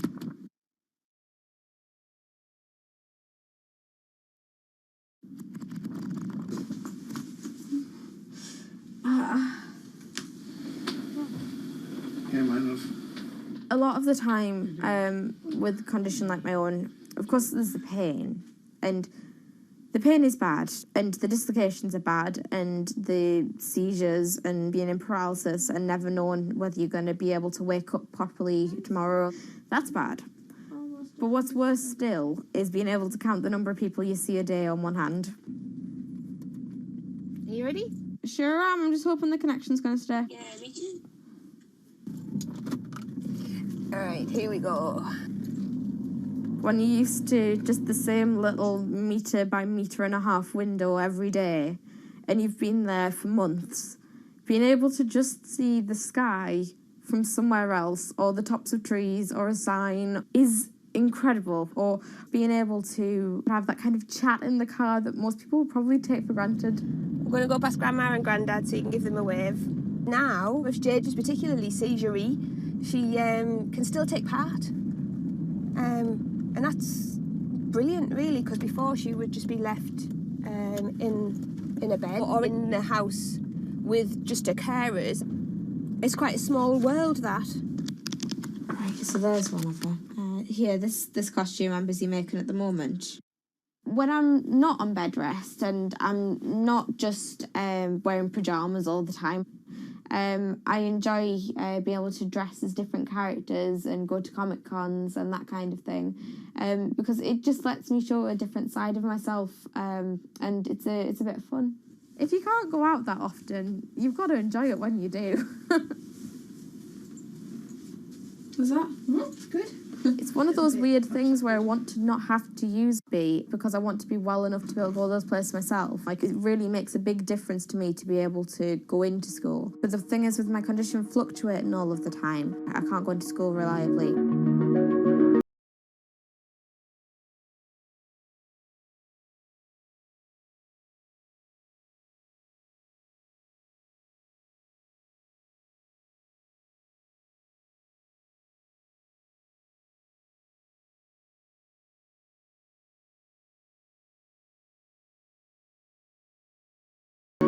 Today's the first day that I've been in school via B, and so far it's interesting. Still a few little things that we need to work out, but for the most part I think it's going fairly well. And it's brilliant because I can really tell the difference between today and yesterday.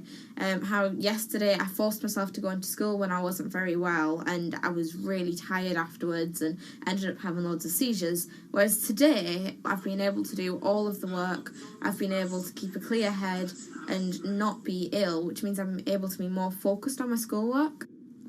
So there is my first step of working, is to simplify root 8. The algebra test is next week. Now I'm trying to make friendships which I'll be able to maintain with B. Before that, I end up letting people down quite often. B gives me hope, yeah. She's just always there, and if I can't do something, she can, and if I need sort of assistance to be able to make commitments, then she's there, and she means that I feel like a more valuable person because I'm more reliable.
it debuted, the 4G wireless we have today allowed people for the first time to hit the road and explore unknown places with only a smartphone for directions. When 5G arrives, it could enable driverless cars to take us there as well. 5G stands for fifth generation mobile networks or wireless systems. It's insanely fast and can accommodate a lot more connected devices. But the reason it's being called revolutionary is because 5G will allow connected devices to speak to each other as well as people. Right now we're living in a world where really it's a one-way experience. That's Bloomberg tech reporter Ian King. The network talks to your phone, you look at your phone and access data, then you send something back to the network. What we're being told about 5G is that really for the first time we're going to see machines communicating with each other over mobile networks in a meaningful way. 5G could end up being 100 times faster than what we have now, with speeds that could reach 20 gigabits per second. In plain English, that means downloading a full-length HD movie in seconds. 5G will also increase total bandwidth, which we will need in order to accommodate the growing Internet of Things.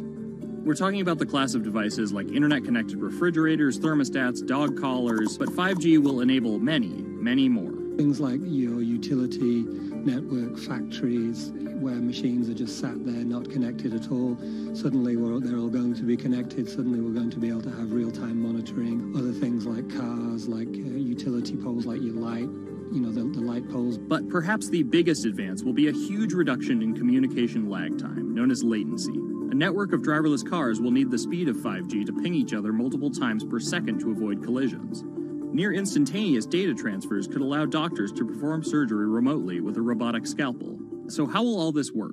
First, you need to improve network density. And that's just a fancy word for saying you put more towers out there. What we're being told is that's not actually the case with 5G. The idea is 5G will not only use the existing mobile spectrum, but also tap into higher frequencies called millimeter waves. Millimeter waves can carry more data, but only travel short distances. This may mean you'll see a lot more of these base stations around town. And the new towers may have as many as 100 antenna ports, compared to about a dozen on 4G cell towers. So when will we get 5G? Getting 5G ready is expected to cost providers $275 billion over 7 years in the US alone. Look for the first 5G service to pop up in big cities sometime in 2019.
The cubicle represents a tyranny, that it confines your imagination, your thoughts, into a small physical area. Imagine pretty much every software engineer or finance person being able to, disconnect from their desk and look at holographic monitors on a beach and doing their work from there. That's not going to be science fiction. It's the modern office place. Silicon Valley is all about building the future. A startup called Meta thinks it's getting there first, thanks to a big bet that it's made on augmented reality. How are you? Good, thank you. Welcome to Meta. Thank you. Call it a 360-degree office where you can spatialize your thoughts as part of your workflow for education, architecture, design, engineering, etc. People often mix up augmented reality with virtual reality. VR totally blocks your ability to see or hear the real world. AR overlays holograms onto what you already see. Meta has tried to make its version of the workspace feel familiar. You grab the hologram instead of using a controller or a mouse, and your brain already knows how to do it. In other words, we've designed an operating system that humanity has always known how to use. So you can see this eyeball, which is, by the way, photorealistic. You can see my hand is occluding the eyeball, and now the eyeball is occluding my hand, right? You see those two circles? They get small, and then they turn into this glowing white ball, and then I can move my hand around supernaturally. I can do this with two hands and rotate the thing. I can stretch it. I can throw it back right into the shelving system, and that's all you have to learn to become a modern worker. And to prove this, the employees at Meta have started to get rid of their computer monitors, trading them in for Meta's augmented reality headsets. Myron thinks that in less than a decade, we'll all be just wearing strips of glass that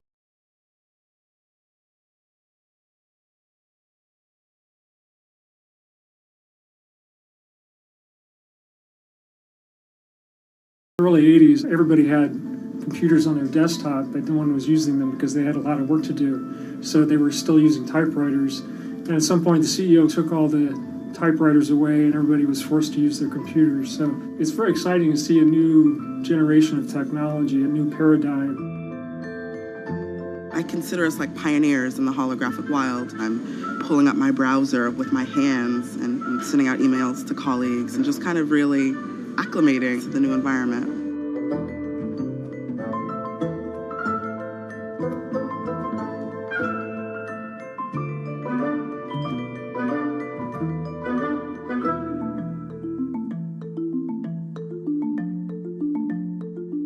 Now you're putting on my computer, essentially. Our digital lives live on our phones. We have all of our pictures and notes and all these kinds of things. So, and why don't you write yourself a little sticky note? I like it. And go ahead and just take your fist right over the top of the sticky note and close your fist. And now... Oh, what? Meta's own transition to augmented reality has run into plenty of unexpected problems. And it's still going to be a while before you'll start to see these devices in your office.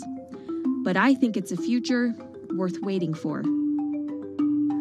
If we could see these holograms between us, we will have been able to share our work with one another more naturally, more efficiently, and more productively than ever before. Humanity will have evolved slightly.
This is Hatsune Miku, Japan's sensational virtual pop star. She's released over 100,000 songs in multiple languages and performed sold-out concerts around the world. Her image has appeared in games, on TV, in car races, and is even etched on the side of a Japanese space rocket. I came for Hatsune Miku, Carlos. She's Lady Gaga's favorite digital pop star and opened shows for her in the US 3 years ago. Tens of thousands of fans attended her exhibition and live shows near Tokyo recently. 理想のアイドルっていうとどの曲でもミクはすごい綺麗に歌ってくれる。他没有缺点啊，没有任何让我们感到不开心的一些新闻。She's everything to everybody. That's probably why she's so popular. Miku's creator Hiroyuki Ito and his Sapporo-based company have been developing the virtual diva for over 10 years. 初音ミクとは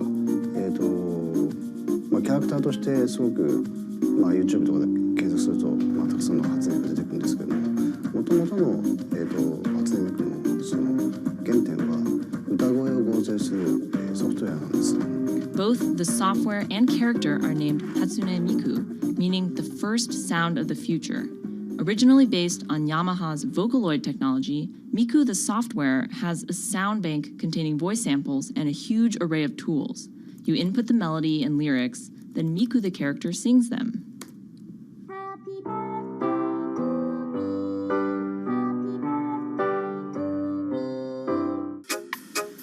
To date, Krypton has sold 120,000 software licenses at $200 each to fans around the world who use it to create numerous songs and share them online.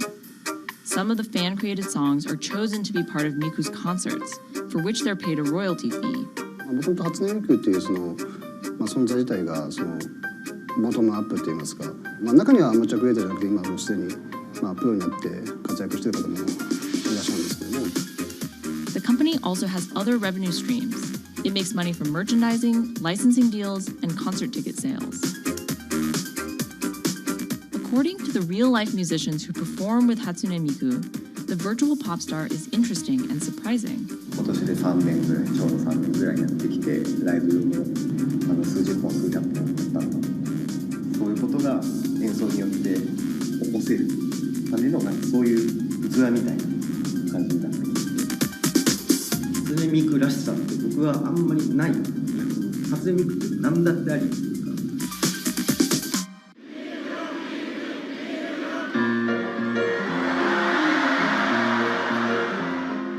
For Ito, Miku has the potential to change the way we think about music. そういう新しいテクノロジーによって新しい音楽のあり方っていうものを模索していきたいと思っていました。And for her fans, it goes even further. ミクって魂がないので、だからみんな魂を作り上げるために存在している。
Now, there are a lot of fitness gadgets out there.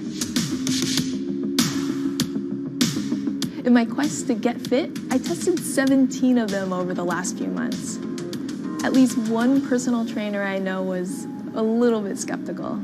Yeah, I've been watching these new technologies come to the market for almost as long as I've been a personal trainer. They're just tricks and tropes. They're not much different than the Bowflex machines or, to be honest, the original Jane Fonda workout video.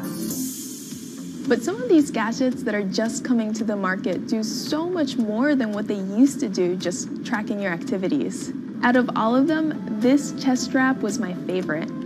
It comes with a robot coach that points to the future, one where you might not need a human trainer at all. And it works like this.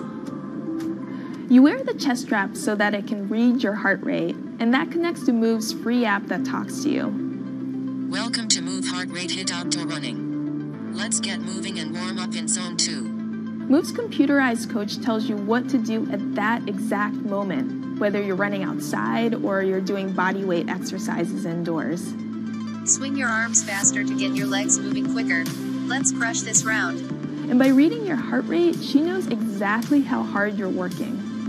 She keeps you honest. Way to go, you are in the target zone.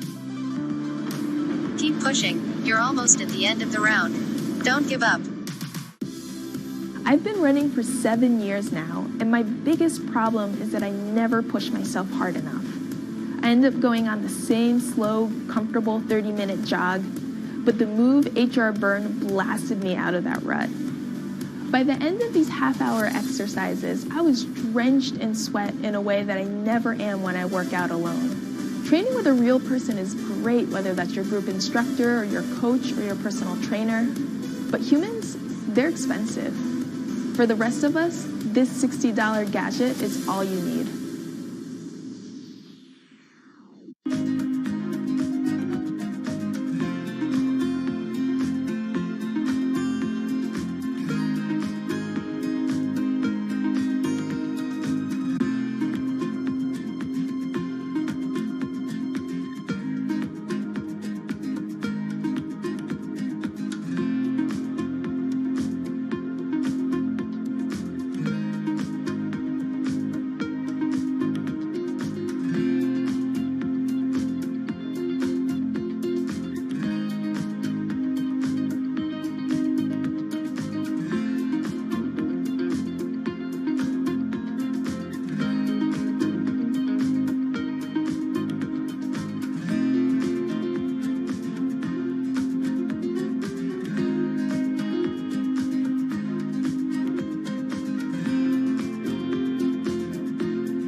what does it take to change the world? A big army? A cure to a pandemic? A revolution? All of these take either a lot of people, thousands of hours, or massive amounts of space. But for Julian Assange, all he needs is one room, an internet connection, and the world will listen. Assange is located here, and more specifically, right here. And from that location, he's posted government secrets, classified documents, and leaked emails from some of the world's most powerful people. And in doing so, has been labeled a hero, a villain, a nihilist, and everything in between. This is how an Australian programmer sequestered in the Ecuadorian embassy in London became one of the most influential and notorious people in the world. Born in 1971 in Townsville, Australia, Assange has always been on the move. Living in over 30 homes by the time he was in his mid-teens, Assange, along with his mother and half-brother, finally settled down in Melbourne. His introduction to hacking started at 16 when he was given a Commodore 64, which he attached to a modem. He attended the University of Melbourne, where he studied programming, physics, and mathematics. He never graduated, but that doesn't mean he didn't get an education. By 1991, Assange hacked into the Pentagon, U.S. Navy, and other branches of the U.S. government. In 1996, he was caught by the Australian Federal Police and charged with over 30 counts of hacking and computer-related crimes. He didn't get any jail time, but he was fined $2,100. I think the first taste of what would come later was the hacking that he did as a young programmer, and that really sort of foreshadowed a healthy skepticism of the use and abuse of technology by governments. That's Vernon Silver. I'm a reporter for Bloomberg's investigations team. Assange's youth as a hacker laid the foundation for him to start WikiLeaks in 2006. But what is WikiLeaks? It's a website that posts unfiltered, usually classified documents. What separates it from every other media outlet is that they have no editorial hierarchy. With a publication like the New York Times, information comes in, they take that information, package it, then disseminate it for the public to see. WikiLeaks, however, cuts out the middleman.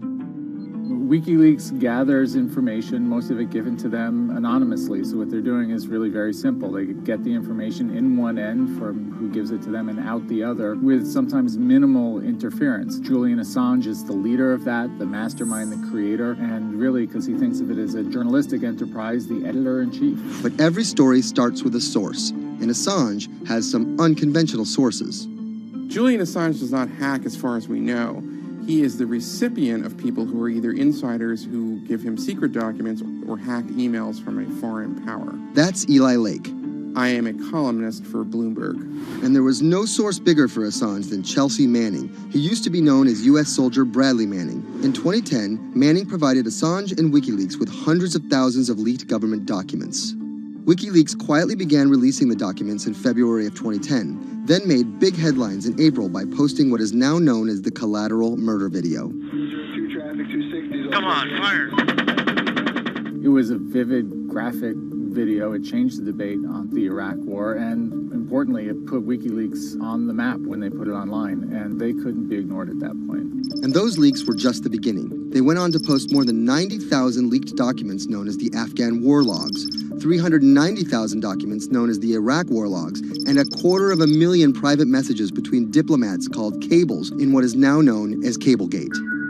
These leaks were met with very real ethical questions. The problem with publishing those cables was that a number of confidential sources for U.S. diplomats who faced real danger when their names were exposed. Then Secretary of State Hillary Clinton drove the point home that every country, including the United States, must be able to have candid conversations about the people and nations with whom they deal.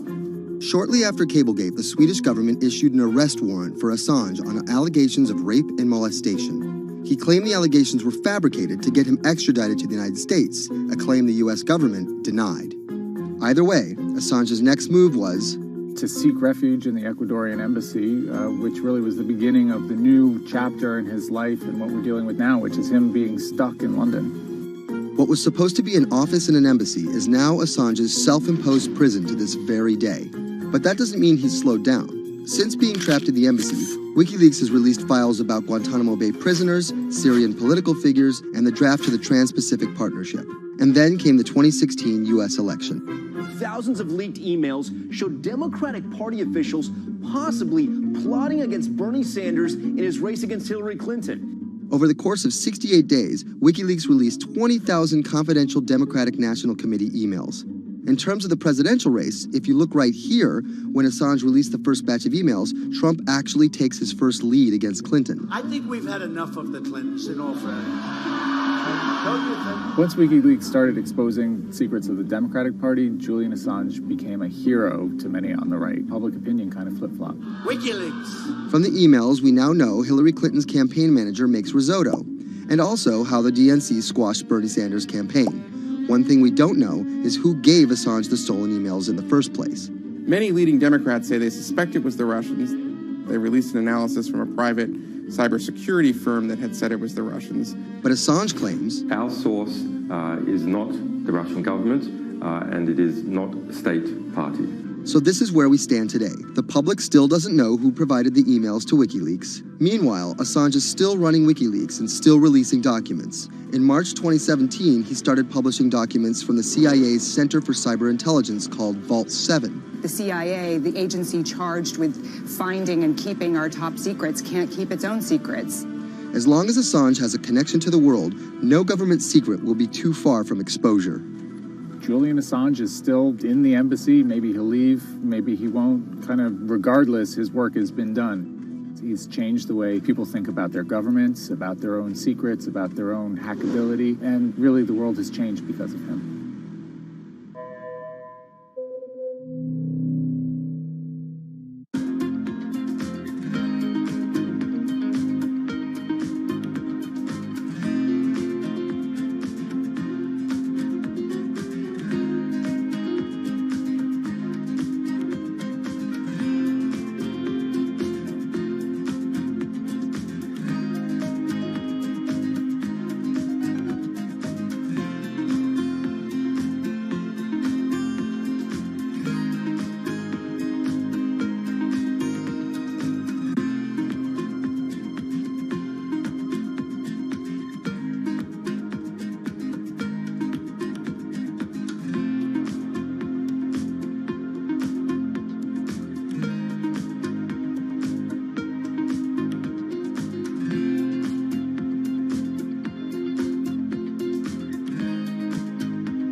Expose everything you won't admit. And action. This entire video is based on a true story. When I do like motivational speeches or even tell myself like, love yourself and you should love yourself. This is Lily Singh, But to fans all over the world, she's the YouTube star Superwoman.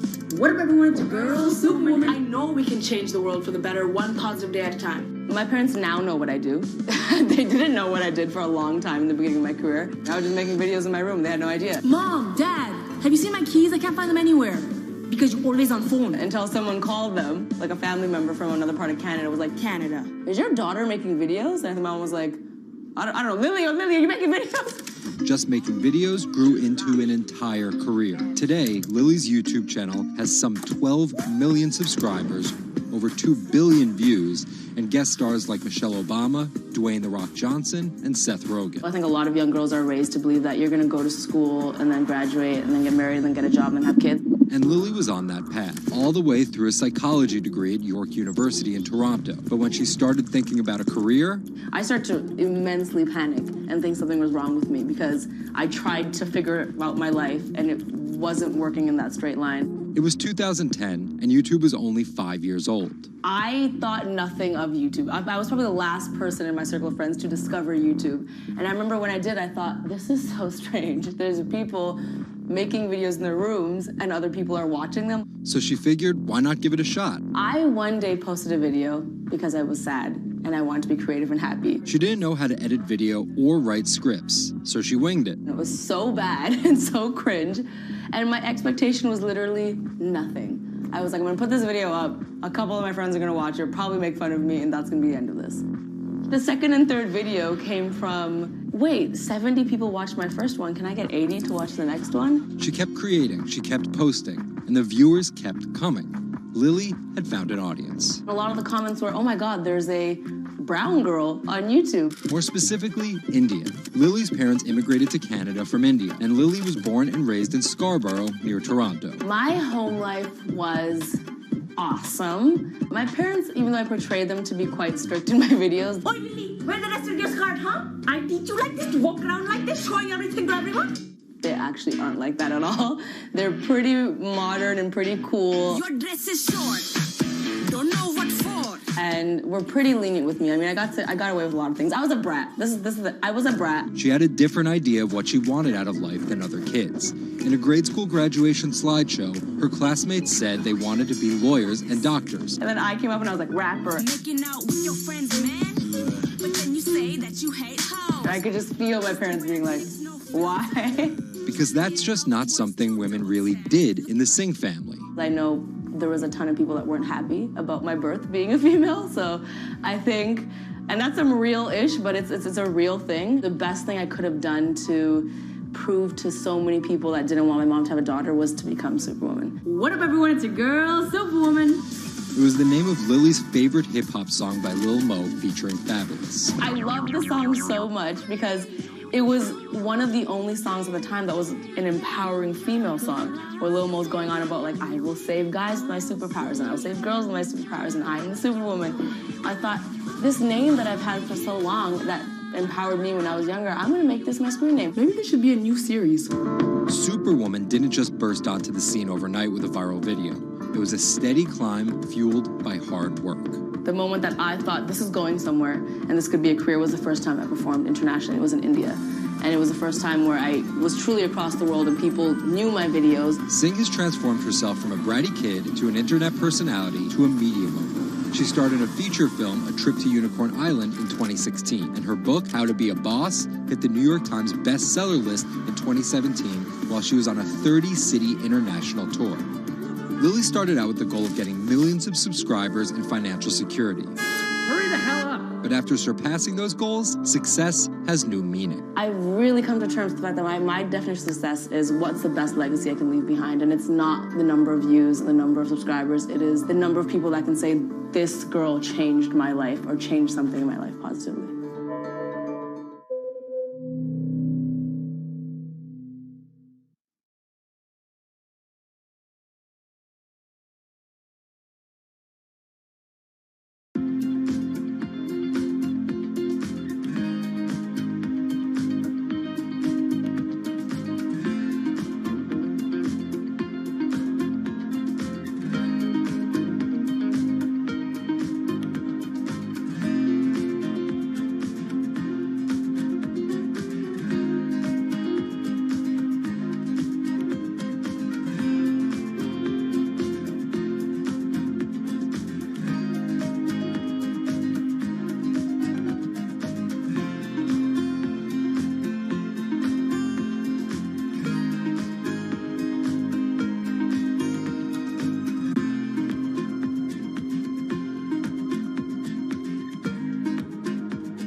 CTE is often found in the brains of deceased athletes, military veterans, and others with a history of repetitive brain trauma.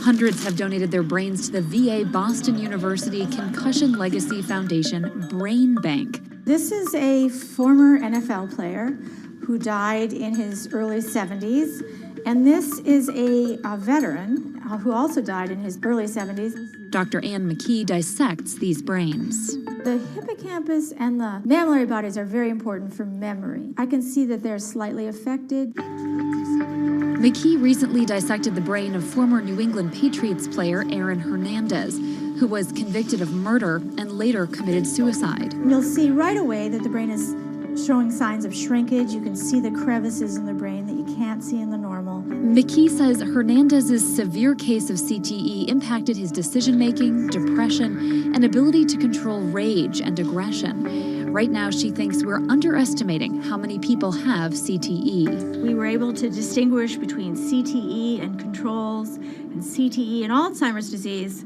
The next question is, can we do this in the blood, and can we do this in living people? And we aren't there yet with those answers.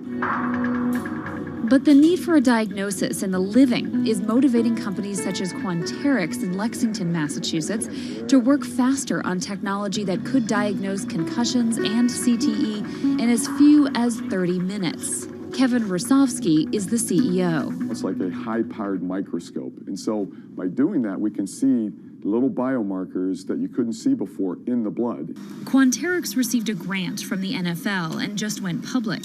Since then, its stock is up more than 40%.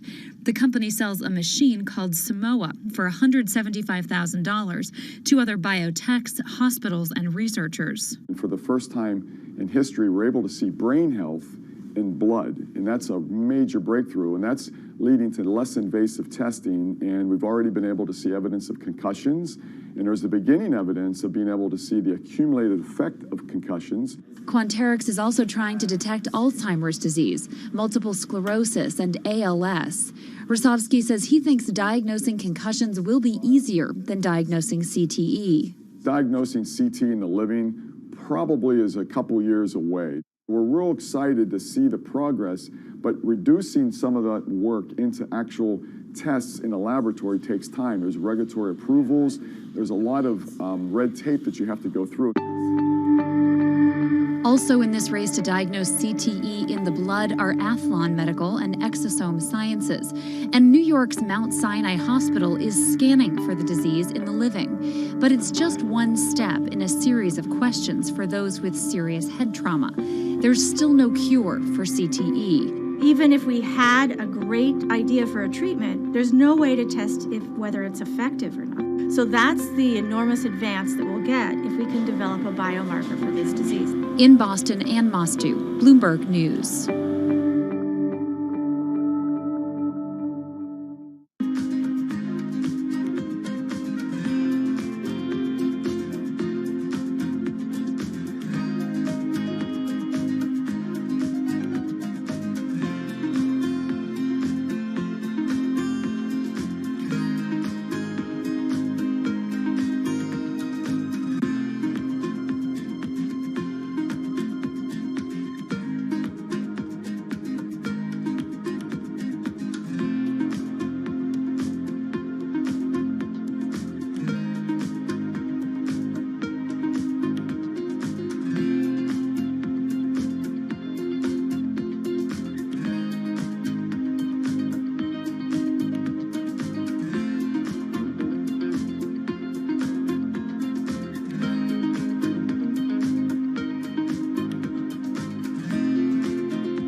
Wine is a $300 billion global industry where one person's opinion can make fortunes or break them. That's because of this man, Robert Parker, and his newsletter, The Wine Advocate. For 3 decades, he dominated as the world's most influential wine critic. Now Parker's protege is building an empire of his own. Antonio Galloni runs Venice.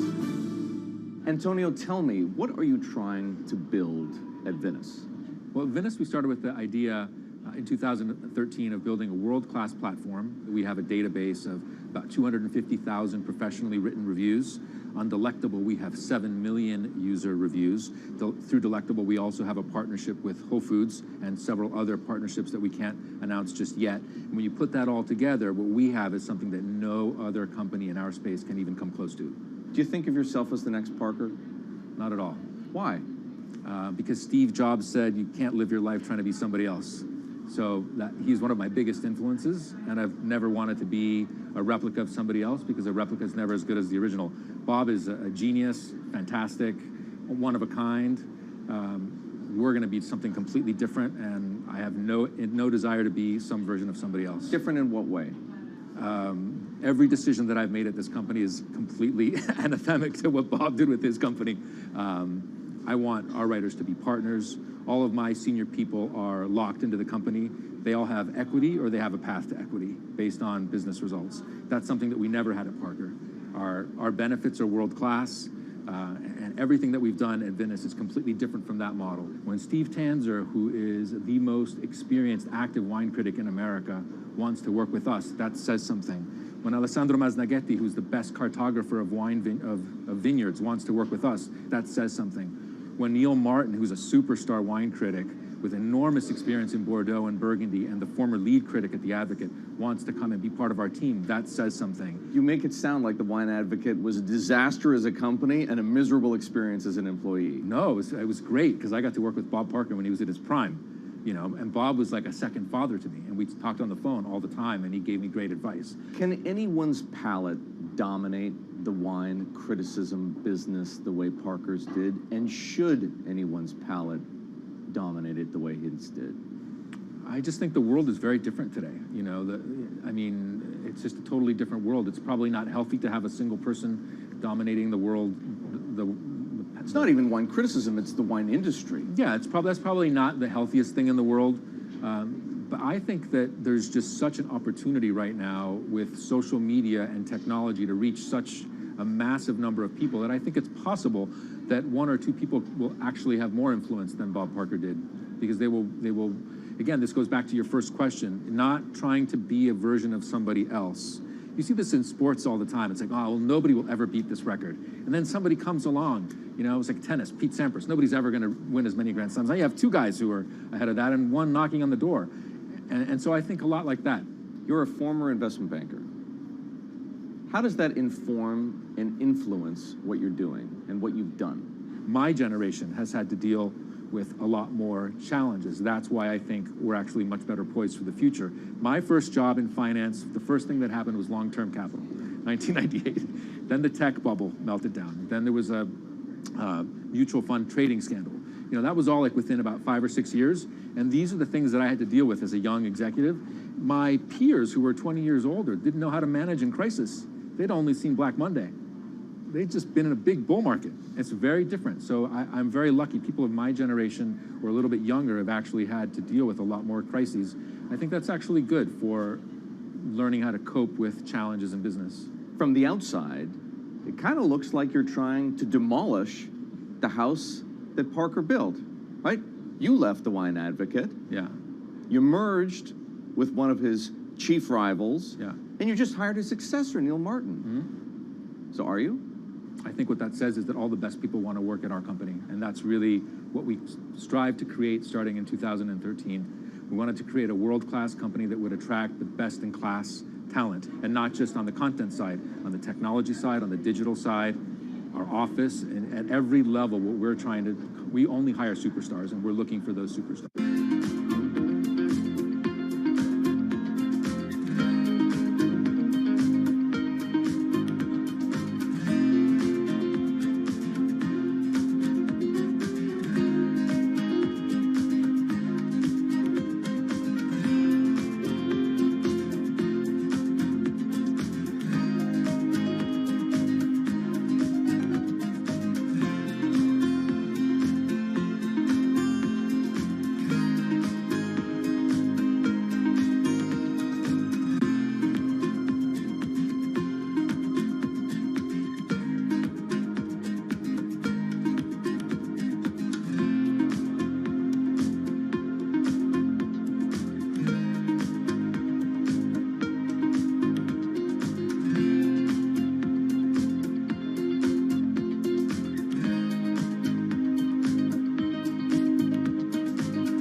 the world of professional wrestling, there's something called a swerve. Hulk Hogan has betrayed WCW. Some examples. These tag team partners are called baby faces, or the good guys. Then one of them swerves when he super kicks his tag team partner in the head, quickly assuming the role of the bad guy, or what the wrestling world calls the heel. Are you kidding? What a despicable act that was! Or a match is almost lost when, what's that?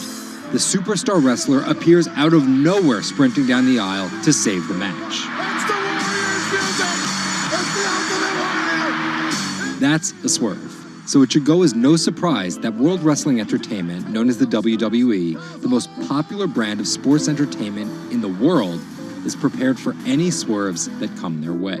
So here's the story of how the WWE learned to see the swerve coming. So I spoke to Bloomberg reporters Felix Gillette. I'm a writer for Bloomberg News for the global business team. And Kim Basine. And I'm the U.S. luxury reporter at Bloomberg. To find out exactly how the WWE is positioning itself for an all-out global invasion, which starts with a massive change to their lucrative pay-per-view model. WWE basically pioneered the pay-per-view model on cable. I remember as a kid, when the pay-per-view events came up, all of our friends would scramble around and try and get one of the parents to pay for it. But in 2014, they took a huge risk. They saw a little bit sooner than some of the other entertainment brands that where this whole thing was moving was away from cable and satellite television and towards on-demand streaming video apps. They made this risky decision, in essence, cannibalizing that pay-per-view model, which they had essentially built. And after some early turbulence, it's working. Roughly 1.5 million people are paying $9.99 a month for the WWE app, making it the 5th most popular streaming OTT service. This adapt-or-die approach is in the WWE's DNA. Over the past 30 years, the company always seems to think 2 steps ahead. In the early 90s, WWE was at its most threatened when Ted Turner took them on with WCW, which stands for World Championship. Steele, welcome to Bloomberg Markets. In just a few moments, we're going to speak to Ken Griffin, founder and CEO of Citadel, on the threat of inflation, a return to offices, and whether he believes in cryptocurrencies. In the meantime, it is a messy Monday shaping up within the equity market. Let's check in here on the major averages. You have the NASDAQ 100 down, the worst performer there. NASDAQ comp is down by about 2.45%. The S&P also down by over 1.5%. NASDAQ 100 getting hit hard. A part of that is Moderna. That stock now down another 4.5 percentage points.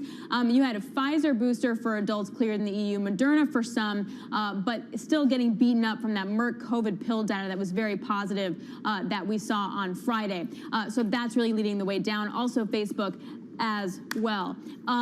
Also, want to point out what's happening with the 10-year, which is a whole lot of nothing. Not seeing that safe haven buying come into the 10-year, the dollar or gold. They're up by about 7 ounces, so not that much.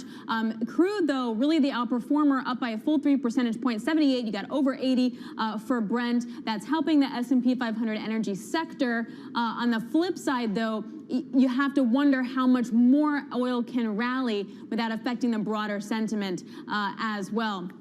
And as we head into earnings season, that is going to be critical because oil is really exemplary of the input cost increase that we're seeing when you're looking at gas or labor or supply chains or crude prices continue to get higher. That's going to squeeze margins. You have to see which are going to be able to depend on their operating costs and be able to pass on those costs to consumers and who can't. I was speaking to one restaurateur over the weekend who said that they had to close 2 days a week because they can't compete with labor, they have to raise wages, that they can't get the food that they want, that their food deliveries are all over the place, and you have certain input costs are super, super high, and they have to rejigger their menu every day just to make it work. So it's been pretty brutal for some individuals. So again, we're looking at risk off Monday, pretty messy there.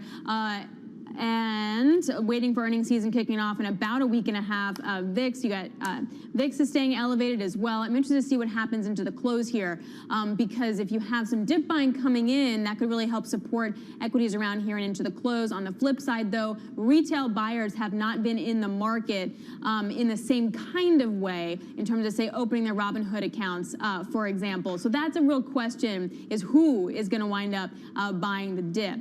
Let's get you some other stories here in the business world. Here is your Bloomberg Business flash. Tesla inflicting more pain on short sellers. Now, many of them are giving up. Shares of the electric car maker rose today after the company reported another record quarter of vehicles shipped. Tesla's up 38% since it hit its 2021 low in March, a measure of short interest. The percentage of stock borrowed by traders has now slumped to the lowest since 2010. And shares of Facebook falling to their lowest level since June. The social network is now down 13% from its peak last month. The decline came after a former product manager at Facebook told CBS 60 Minutes the company prioritizes profits over the well-being of its users.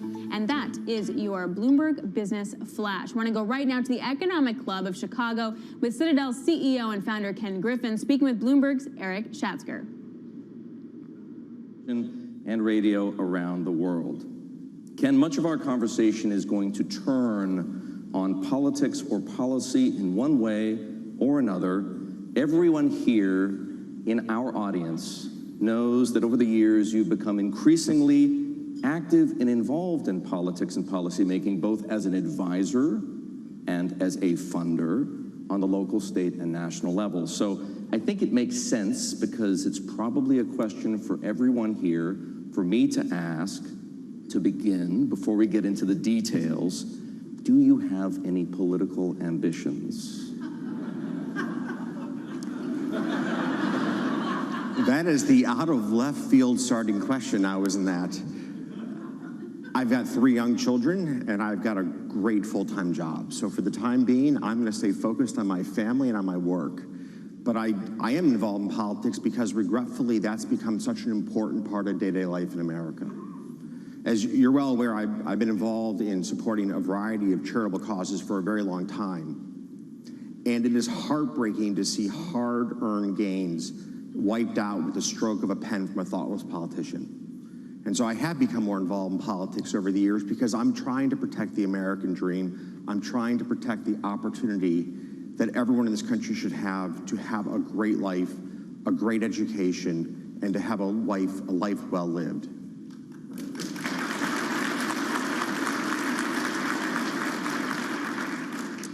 As you may imagine, folks, Ken and I are going to return to the topic of politics a little later in the show, but for the moment, I want to talk to you about the pandemic. Ken, you've been deeply involved in the fight against COVID-19. You personally lobbied the Trump administration at the very highest levels to fund vaccine development by pre-purchasing doses from multiple drug companies, what of course became Operation Warp Speed, and you pulled levers to push the FDA to speed approval of COVID-19 treatments. How do we beat the virus when only 56% of Americans are fully vaccinated? So let me reframe the question. The great part of working with the Trump administration is you could reason with the individuals who ran our country. And with Operation Warp Speed, it was a very simple concept that spending a few $1 billion without knowing which vaccines were going to work, but to start the manufacturing process before we had FDA approval would greatly compress time to market. And so if we had a winning vaccine, if we had a vaccine that was going to be successful, we could bring that to Americans far faster than the alternative. And that worked beautifully. The United States really, out of the gate, had a supply of vaccines that was unparalleled in the rest of the large economies around the world. Operation Warp Speed was a home run, and it really goes back to having people in the White House, whether it was the president or Jared Kushner or Vice President Pence, who were able to understand the concepts of real option theory and how to apply that to save American lives. $9 billion was spent, give or take, in Operation Warp Speed. Hundreds of thousands of lives were saved. It was one of the great accomplishments of the Trump administration. And I'm really indebted to my team for having come up with the idea for this strategy that has so impacted our country for the better. Now, having said that, one of the frustrations is that vaccination rates in the United States have plateaued out at an unacceptably low level. You know, if you look at my firm, where we have one of the great biotech investment teams in the world, we're about 98% vaccinated. So where you have the facts, the hard data, the unequivocal, like, scientific judgment to make a decision and to educate your team around why you should be vaccinated. We saw a voluntary vaccination rate, voluntary, not mandated at Citadel, of 98%. And I think we have fallen short as a country in communicating to our population just how important the vaccines are to change the destiny of this disease if you're infected. You haven't had to impose a vaccine mandate at Citadel, clearly not, if 98 out of 100 of your employees are fully vaccinated. What about everybody else? Do you believe in vaccine mandates? So now that we have FDA approval, we are going to start to face some pretty hard decisions as a country as to whether or not we vaccinate people mandatorily in key jobs. And I think if you're in healthcare, if you're in nursing homes, and if you're in occupations that you're going to touch the lives of others who may be immunocompromised, older in the years, you're going to have to be vaccinated. And then hopefully we'll get an FDA approval, not just an emergency use authorization, but an FDA approval for children in the foreseeable future, which will allow us to mandate vaccines for school-aged children, just as we do for a number of other diseases. This should help to reduce the surface area in which the virus can thrive and reduce the risk of mutations and other impacts that go with the endemic nature of the disease as we face it today. There are people in this room, people watching live around the world who are struggling. They're government leaders and they're struggling with what decision to make. Should I mandate a vaccine? In other words, no jab, no job. Should that apply to, should private employers have that freedom, and should governments be able to do that? So let's be clear. You need to respect, for example, people's religious right to refuse a vaccine. So it cannot be as a country that everyone has to be vaccinated, because we as a nation have a deep respect for people's individual and religious rights. Having put that aside, if we go back to those areas of the economy where people are in frequent contact with others, and in particular with others who would be greatly adversely impacted by the disease, I think the issue of public safety dominates, and vaccination mandates are appropriate in those realms. Again, nursing home care workers, for example. But I'd really like to think that as a nation that we can use, in some sense, our celebrities and our influencers and our politicians and our business leaders to drive home the point that the best decision you can make to protect your health, your loved one's health, and your family's health is to be vaccinated. You know, this will sum it up really well. One of my friends runs surgery for a major hospital chain in the United States. People come in and they're sick with COVID. You know what the first thing they ask is? Can I get vaccinated? That is the single most common question from people who are sick with COVID who walk into one of the major hospitals in the United States. And you're too late. And we need to get past the education and conspiracy theories that are really undermining the acceptance of this vaccine amongst our broader population. Can big companies across the country have pushed the return to office back to November, back to December, in some cases into 2022? Talk to me about the approach you've taken at Citadel and Citadel Securities, and whether you think it's a model others should follow. So you asked the question exactly right. Big companies have pushed back the return to work. Smaller companies are back at work. And in some sense, it's a pretty straightforward reason. Small companies are always on the edge of their own existence.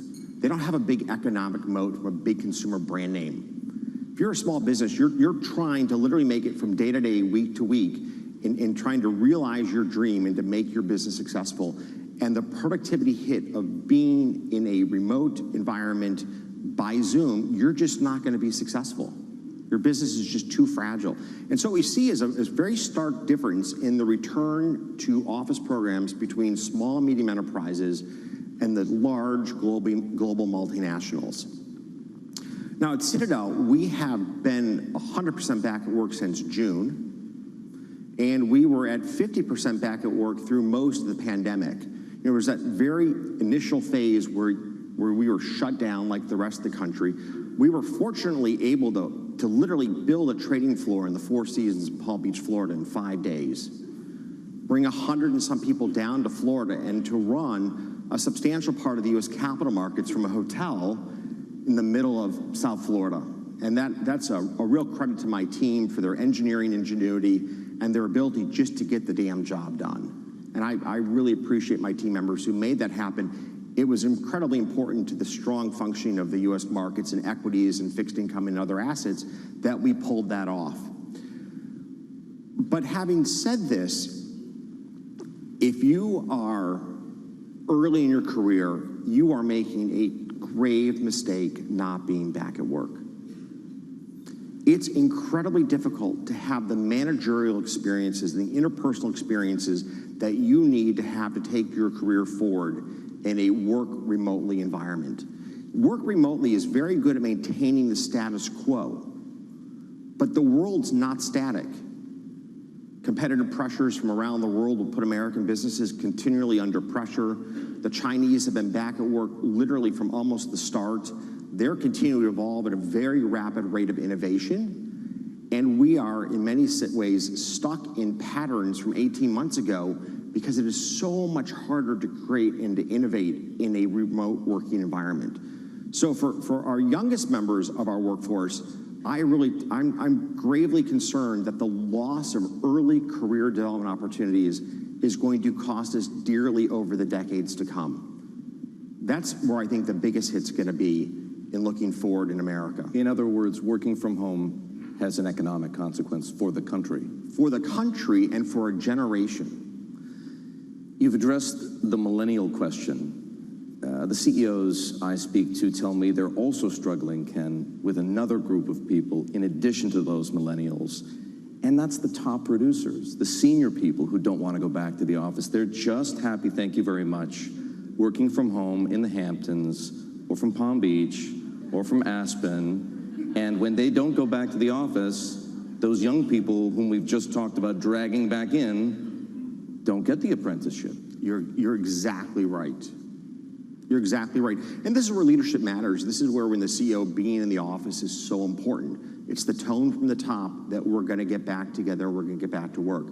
I really wish the President of the United States would make this part of a keynote address. It's time for America to get back to work. And in the meantime,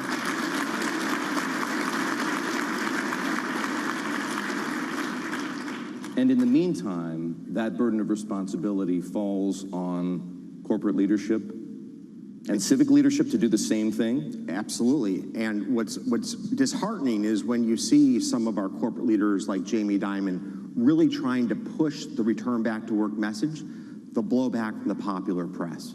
Do you think that's why other CEOs aren't doing what he's doing and what you've just done? Oh, I know it. If you talk to other CEOs, they live in fear of how they'll be publicly persecuted from delivering the straightforward message, it's time to go back to work. So why shouldn't they be scared? They are scared, and that's part of what we're seeing right now. And that's why, again, from a leadership perspective, if our president were to address this really grave concern, I think as a country we'd be much better off. If you look at the UK, for example, the message to the civil service is cut and dry. It's time to get back to work. We need that same message in Washington. We need it for our government workers. We need it for our corporate leaders. We as a country, it's time to get back at it. Ken, there's a huge divide between the camp that thinks the economy still needs more stimulus to fully recover from the pandemic and the other camp that thinks the government has done far too much stimulating already. I think I know what you're going to say, but I'm going to ask you nonetheless, which camp are you in? So I was in the White House in March of 2020, and President Trump was going to put forth, in fact, did put forth the proposal for a tax holiday on Social Security. And I had to point out to the president, the issue wasn't people who were at work. The issue our country faced was people who could not work. The waitress, the hotel staff member, people in the travel industry who just, like literally, a light switch flicked and they were out of work. And we all know the stats of the stunning proportion of our population that has no savings. And it's not a pleasant place to be to disagree with President Trump, but I had to drive home the point. We needed to get checks in the hands of Americans as fast as we possibly could who had lost any ability to maintain their basic needs in life. Like, this pandemic was going to wipe out millions, tens of millions of households that had no savings and no prospects of working for an unknown period of time. And I take my hat off to Washington for moving quickly on the first stimulus package, where we got those checks out the doors to American families, and we protected people's ability to have the basic needs of life addressed. Now, this has grown and grown over time to just a plethora of programs that have ultimately destroyed the incentive to work. You and I both know of the number of people today, or until recently, who are making more money on the pallet of government handouts than they were in their full-time employment. And that's crippled the supply chain in America. A real-life tangible example, I was at a restaurant in the northern suburbs of Chicago with one of my friends who's actually in the audience. And we'd ordered dinner, and the owner came out after an hour, a Hispanic man, incredibly, you could just feel the emotional angst. He's like, I am so sorry that you're having such an awful experience. We hadn't even complained. But he just knew that things weren't right. And he goes, this should be a great moment for my business. I can't hire people, and I can't keep people. And just the anguish in his face was heartbreaking. And that's what so many small businesses are facing today in America. It's so hard to find people to come back to work, to do the jobs that we need to have done, whether it's working in the energy industries, it's delivering products and packages, it's being in manufacturing facilities, making goods and services. We're struggling to find, we have 11 million open jobs in America. We're struggling to find people willing to do them. How does that get fixed, Ken? Is it simply a matter of turning off the fiscal tap and turning off the monetary tap? So it's really interesting that from a classic economic perspective, you would keep some level of government support in place to help us get back to full employment. And so your monetary approach is your general way of doing that. And that's the ultra low interest rates that we have in America and the very aggressive asset purchase program is being run by the Fed. The problem is that in Washington, the fiscal policies are actually disincentivizing. So we're undermining all the work that Powell and team are doing at the Fed by creating so many incentives to not work. That's what we need to change. We need to align our fiscal policies with go back to work, and here's why, with our monetary policies that are very effective at encouraging capital formation and capital growth.